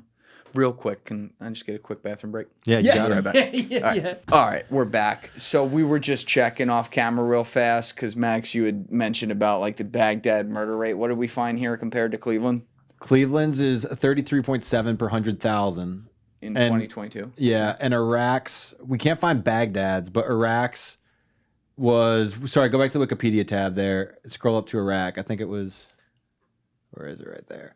15. So Iraq's is 15, Cleveland's is 33. So Baghdad, we can't find the actual number for, but It's worse than Iraq. twice By as more than bad as double. Iraq. Yeah. And East Cleveland's even worse than Cleveland. So That's tough. there you go. Now, one of the things that comes across branding wise on your guys' Instagram, which is how you launched this whole thing effectively, like amalgamating the news and just trying to give it to people in a digestible way, simple, nothing but the facts. You know, like, how do you guys go about covering topics like the Gaza war right now and Israel and stick it to the facts and, you know, try to not have opinion or bias put into it? Like, how difficult is that? Dude, it sucks. I mean, honestly, like, especially, you know, after a period of time, well, this hasn't really died out. People still care a lot, but certainly in like the first weeks of the war, I mean, we lost friendships over it. I mean, on both sides. Yeah. We had people texting us saying, again, dude, it's on a topic like that, if you're getting criticized by both sides, you're probably doing something right. Yeah. And if one side is wholly supporting you, you're definitely doing something wrong. I mean, like, it's more complicated than that. That being said, I mean, you want to figure out and here's an example. Famine, right? They just declared, the IPCC, the international body that declares famines, just declared one on Friday. I believe it's Friday. And then it's like, okay, you can now say that there's a famine there. And that's the authority. A lot of other people came out and said there's a famine going on in Gaza, whatever. We waited for them. I mean, typically that's been the way that it's happened. I mean, that's certainly not an Israeli controlled body, right? That's whatever. So, you know, just trying to figure out whatever. Another one early on, though, is probably second or third week of the conflict. There was a story that all these news outlets put out that an Israeli rocket hit a hospital and killed hundreds of people and whatever. And we waited to cover it. And then because there's no evidence, there's no proof yet.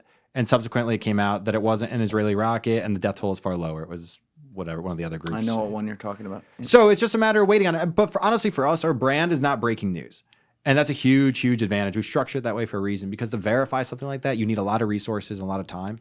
And, you know, for us, we kind of do everything on a lag. Like, essentially, our biggest Instagram posts, our main thing that we built that brand off of, is every single night we post, you know, a rundown of the day's 4 biggest news stories. Yep. So you got the day to digest the news and figure out the truth.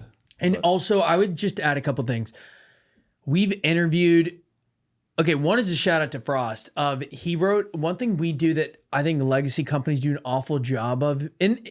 In fairness, I mean, it's an area where bias can creep in. Is we provide context. The average person, even smart, educated person, you obviously read a lot independently, especially about global affairs and history.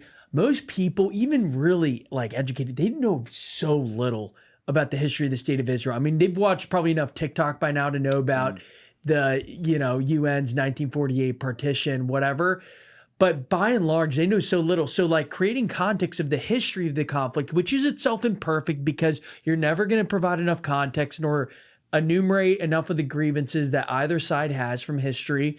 But it was a great way to create context for the audience. We've also, by the way, when it comes to interviews, so that's on the creating context side. Daily reporting side, you wait, You verify. You also quote people instead of asserting yourself that it's a famine.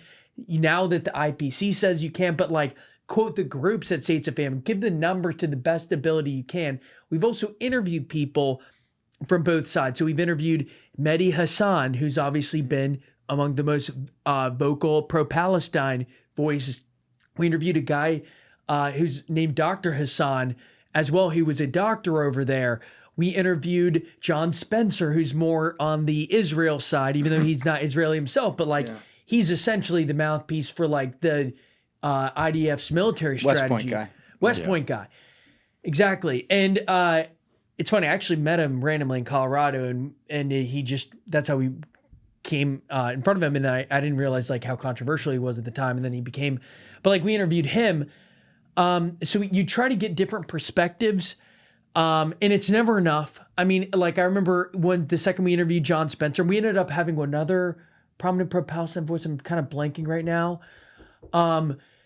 But we essentially had all these interviews, but the second you do John Spencer, everyone's like, dude, you guys are a Zionist platform and all I'm doing this. And it's like, we just had a couple. So I think this one is typical, and this one is the most difficult issue to cover because of the history, the grievances. It's so charged. You know, that's why it's some of these issues are more fun to parse. Because it's like you can really get in, you can figure out the facts of it, and you can say, okay, there's a lot of noise. Here's the truth. This issue is so charged that doing that, it becomes just like you're walking through a minefield. It's like everything is going to piss people off. It turns into like Holy Land prophecy talk immediately. Yeah, and also people talk both sides. Harking back decade, to 100 years ago or the Ottoman Empire. It's like, well. It's all history. I mean, at this point, and history is always written by different people, different perspectives. 100%. So, and I think also like to get to this, what differentiates us on? We always try to go to source material, hard, verifiable data, widely reported events, things that we ourselves can verify that are sort of primary source that we can base our stories off of. Well, this is one where right now there's very little reporting out of the Gaza Strip. And historically, the sources have been the Gaza Health Ministry or the IDF, and both have proven to be... They're both bad. It's like, it's hard to know on the core sources. I mean, I've found too that, it's so difficult to cover, and so many people speak about it with an expertise. Like the TikTok education thing is starting to piss me off because I've seen it they'll do like this, so actually, and it's like, you don't know this. And I say to you every day, and I still feel like you know it way better, the ins and outs, the history, and this and that.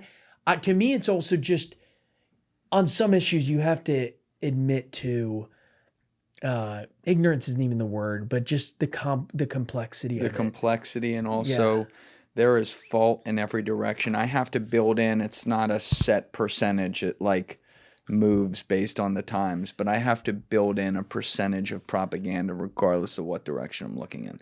Is the propaganda coming out of the Israeli government is insane. The propaganda coming out from the Gaza Health Ministry, which is effectively controlled by Hamas, is also insane. Yeah. And what that doesn't mean is that nothing's happening. Yeah. We can see that there is a toll. The fact that the Israeli government still does not let the international media in there is a disgrace.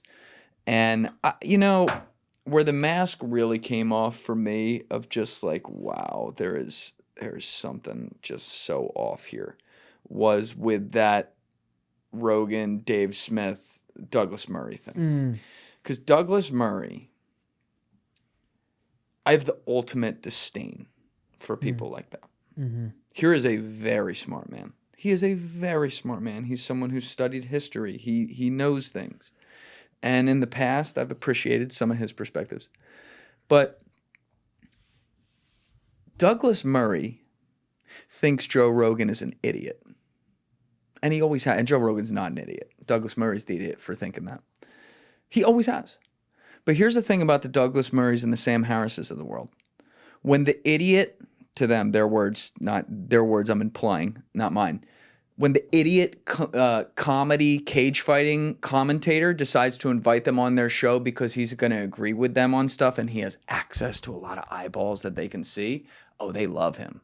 They'll sing his praises publicly afterwards. They'll be like, Joe, this was such a pleasure. It's always great to see you. The minute that idiot is no longer useful to them and disagrees with them on something, well, now he's a problem. Now he shouldn't have a platform. You know, and I heard someone who said this the other day. Douglas Murray was talking about comedians shouldn't have this platform and all that 2 days later while he was sitting with fucking Bill Maher on his show.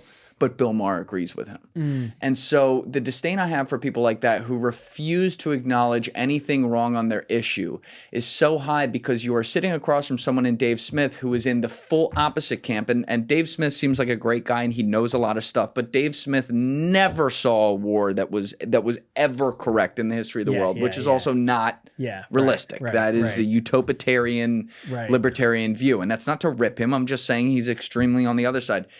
He was remarkable that day, though, because he let Douglas Murray bury himself. He just kind of stayed more quiet and was like, this is crazy. And so you see a guy like this who then claims to be an expert. Douglas Murray majored in fucking Shakespeare or some shit. And, you know, he's allowed to have access to Gaza because he gets to wear a press kit and he's sent there by Benjamin Netanyahu. But I'm supposed to trust you. These are the people speaking for your cause. That is why you have such a movement of people being like, yo, fuck these guys. And it's not to say like, oh, Hamas is good. Hamas is terrible. You want to kill all of them? Knock yourself the fuck out. But like, let's not kill fucking 500 kids while we're killing 2 idiots in a tunnel. Well, Douglas Murray, I mean, it was just so lazy. It was to not, when he got to talk about Darryl Cooper, it's evident he had never read or listened to any of his stuff. That was old media trying to co-opt new media. And it happens all the time. I mean, Douglas Murray's a shame. His book on immigration to Europe, The Strange Death of Europe, is pretty unbelievable. Like 10 years ago. It's probably, he was kind of big before that. But again, you know, these people that get in there and it's, he doesn't respect the people. He's an old school guy and he's from the old school elite and he doesn't respect the new school. And it was so evident. I mean, not doing his research on this, not actually looking into the way he talked to Rogan, the whole thing. Yeah. But yeah. The arrogance he displayed, and also I don't even believe the way his defense of the expert class and credentialism didn't make sense given that his own critiques of the establishment over the years. So I was kind of like, he clearly has a disdain for Dave Smith. And I do think there is a level of classism that exists with that type of Brit. From frankly. a British guy? From a guy who was born into a well-off British family and is Joe doesn't like the Brits. Educated. I can see Joe loves the Brits. He just doesn't like the Douglas Murrays. But he sort of you could see him disdaining someone like Dave Smith, and that came across. I think a sign of that is when you start to say things you don't even believe just to push them. And to your point of like his lecturing of Joe Rogan at the outset. So at the very least, it was a disaster class. And second of all, I don't agree with his defense of the elites. I mean, if he studied Western philosophy, he'd understand that most, in classical liberalism, you treat arguments by their merit. Yes. You assess them by their merits, not by those, arguing them. I mean, so all that's to say that was a disaster.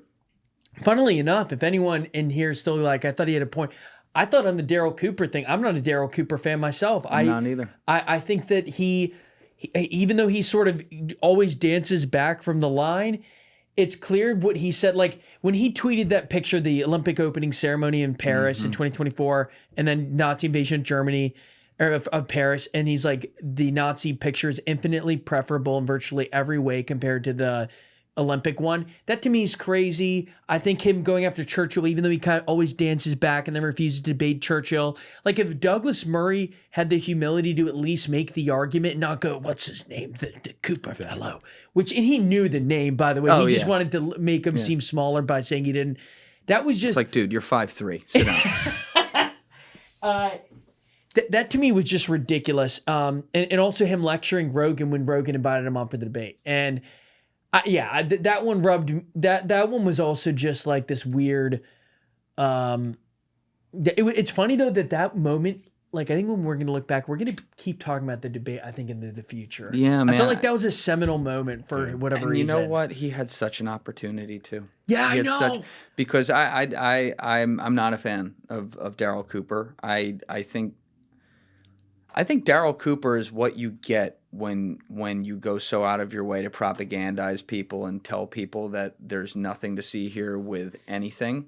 It's like we've talked about 4 times today. Yeah. You turn people into Yes. the thing that you actually don't want them to Yes. be. And with him, you know, when I remember when he had that Tucker Carlson episode come out, everyone freaked out. Yeah. I didn't know the guy. Said, let's go look at his Twitter. And he wrote, this was like September 3rd or September 4th, 2024. He said, is it time for a Churchill thread? It's time for a Churchill thread. And he wrote a fucking 65 thread, written out fucking dissertation of his own on Churchill. This wasn't an out of context tweet or anything. Totally. And I read it. And by the way, the same people who all love the community note system apparently didn't love it when it was getting community noted on this. He makes it so clear. You can see who the guy is. And then when you go and look at all his other tweets, and there's a lot more than the one you mentioned. Oh Yeah, It's a lot like more. Yeah, we did receipts it's on him. mad, and then oh, he's Tucker Carlson. He's this amazing historian. But bro, I'm not a historian, so I shouldn't debate this. Right. You can't have it both ways. And so Douglas Murray was so cringeworthy that he actually improved that guy's status Totally. by trying to lecture Joe Rogan, and probably, I can't speak for Joe, pushed Joe more into thinking like, hey, maybe Darryl Cooper's got a point without even realizing it. No bad intentions 100%. whatsoever. I don't know that. But it's like, fuck it. We deserve him if this is what we're doing. Like, we deserve to have this happen. And it's just, God, I wish we could live in moderation again. It's so, I get so worked up about this. Have man. you ever been? I was going to ask you before you spoke about Epstein. I was going to say, have you ever been to the I've never island? been. Yeah, you've never Well, actually, I take people to fucking East 71st Street, Oh, number yeah. 9. I'm like the fucking deranged tour guide in New York. Oh, I'm that's like, his, hey, you want his the townhouse? Have you guys seen the guy on YouTube who does the impersonations of people on different podcasts? And he did the one of Douglas Murray I think so. debating Dave Smith. Is that the Tony Lapidus guy? Yes. Yeah. So good, dude. Yeah. He cracks me up. You've never been? You've never been? It's like, You know no, what? I haven't been. What's the big deal? That is a good Dave Smith. I don't see the Joe, point here. Yeah. And Dave Smith is smart. I He's disagree a with him very on, smart guy, on man. so much. But Yes. if you don't understand the enemy, that's Sun Tzu shit here. Like you got it. Like if you're gonna debate him, the thing is, I do think that there is like this. He's not lettered. Like he doesn't understand. Dave Smith is a smart guy. Maybe he's a bit of a Wikipedia historian and this and that, but like.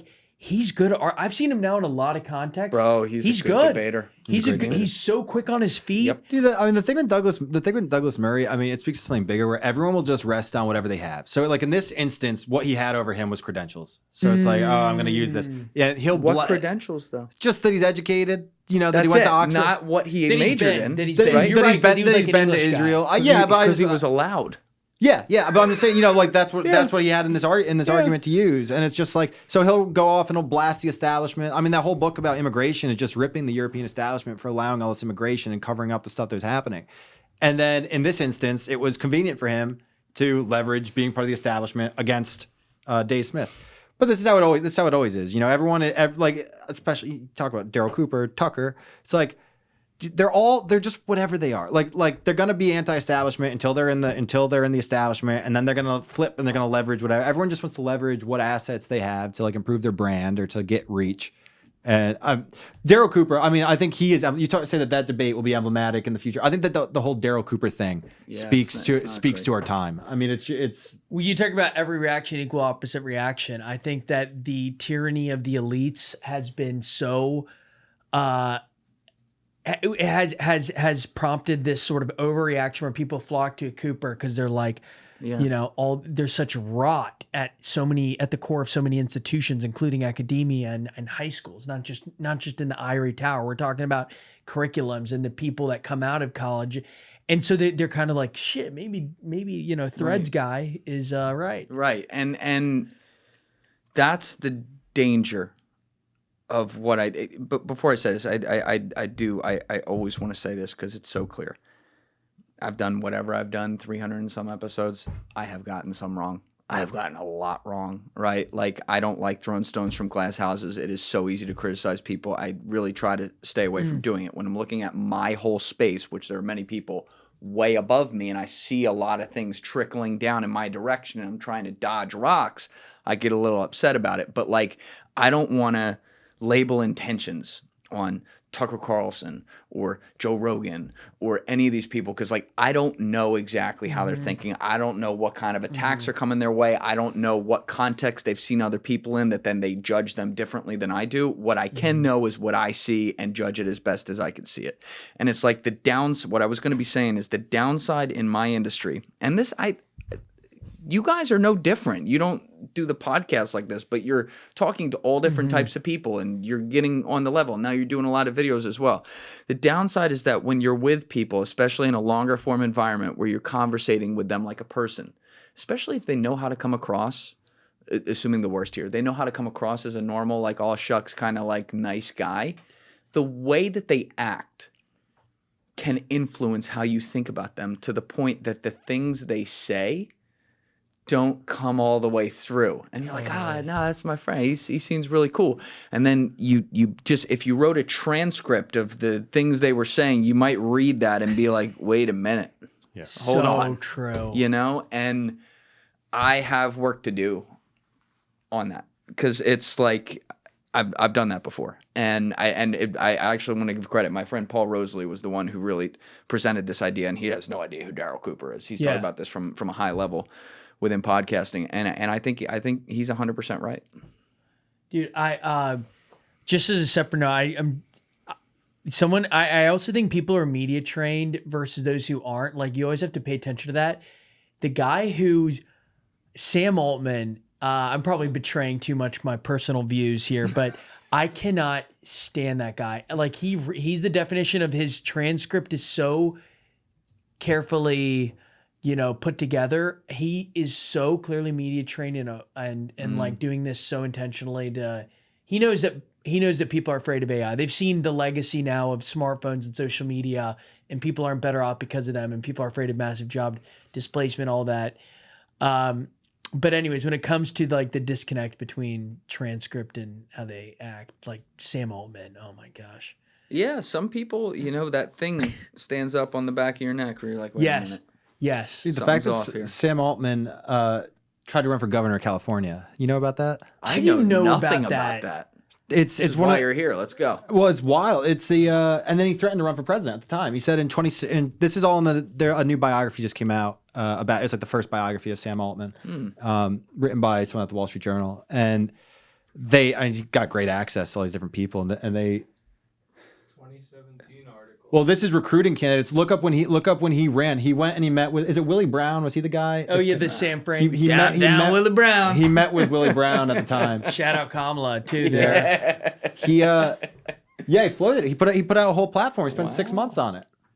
Wow. Was this while he was building his doomsday bunker? It was 2017. It was when he was president of Y Combinator. Dude, also, I didn't know that, but then you obviously saw that quote of Paul Graham, who was the founder of Y Combinator and just like a legend. He has awful takes on Twitter now, but like legend in Silicon Valley. He said in like 2011, way before Sam Altman was anybody, he was just doing his first company, Looped, and had raised $30 million, and they sold it for like $45 million. So he's already shown himself to be a master fundraiser. But before he sold it, Paul Graham was asked, who are the most influential founders to you? And he's met everybody. He knew Steve Jobs, he goes, Steve Jobs. He goes, Larry Page and Sergey Brin from Google. He lists another titan. I think it was Steve Jobs, Larry Page. The founder of Gmail. And then he goes, Sam Altman. Nobody had ever heard of Sam Altman, but he goes, when I think of product, I go to Steve Jobs. When I think of strategy and ambition, I go to Sam Altman. So this guy is so clearly thinking of not just owning the AI market. He wants it all. And he's investing in nuclear energy and all these fishing companies. And he just reeks of insincerity, in my opinion, but and like underlying ambition. Right. Yeah, could be right. Maybe not. Maybe this will be one of the takes because, as you said, like I've been wrong on a lot personally. He is a guy that I've had those same thoughts about. Yeah. And I think there's a lot on paper that you just listed, including some stuff I didn't know I got to look at more. Someone I'd be very interested in talking with, though. Yeah. to Yeah. see I would that too. from I would that too. lens. And and I'm honest with people too. I tell him before he comes, like, hey, this isn't just going to be. I'm not going to sit here and fucking CBS News you, but you know, Yeah. I'm not going to sit here and be like, Sam, you have 3 hours. Give me your platform. It's, you know, there's going to be a dialogue here because there's scary implications. I'm on just the stuff sick of that he too. works with. He makes himself more relatable by admitting the fear. But I do fear that an apocalypse, and he does good. like this ultra empathetic tone could be coming, but I don't think it's probable, especially being Beth. And I'm like, dude, stop. The how sanguine these guys are about the potentially catastrophic stuff. Yes. I mean, obviously Peter Thiel with the Antichrist, and You know, are you going to his 4-day lecture? It's going to be 4 days of well, yeah. Lord of the Rings. Yep. So so there was a basically Antichrist. Not quite that. Yeah. Yeah. I mean, just to talk about this stuff so casually. I mean, the AGI house, the AI video that we just put bombed. out. Yeah, I mean, it's just frightening. I mean, you're talking about humanity altering complications. What could Whatever. go wrong? Whatever. Yeah. A great example, though, again, this isn't to whitewash and say there are no evil actors, but that's an example where we could look back at what happened in places like that and go, this was evil. They created the weapon that destroyed whatever. And I don't think the people at that house are that like are looking to do that. I think their only crime, if any, is that they're not considerate enough of the implications for society or how dangerous or how wild. But like, it makes sense. I have friends who would be in that position. I like the people at that house. I like the guy who took us there. He was a Roca reader. Great guy. Like, he's a great guy. But like, just the... Someone at Langley right now is like, got him. A little buzz in the back of the chair. Exactly, Nice work. Anyways, my handler, he took us there, but yeah. Anyways, but like what they're doing could be just awful. Anyways, it's like a cog versus the architect of a machine. I think there's a big difference.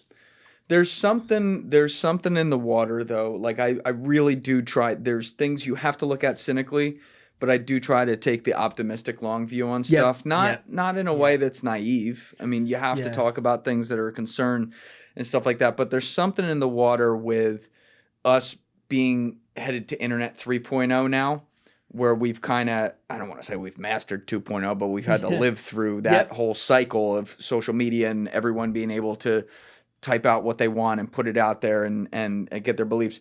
There's something in the water now of the people rising from that era, and I'm looking at guys like you who understand that world, understand how the language is spoken, and want to translate that into a better era of just giving people facts as best as you can get it. And I like that you guys know who you are in that you said you're not trying to break news because you don't have a 50-person team newsroom that can, hit sources all day. You know who you are right now. You're trying to take everything that's put out there, average it out, make sense of it, and educate the masses on a basic level to have a worldview that then they can then interpret on their own. And I think that's a great thing.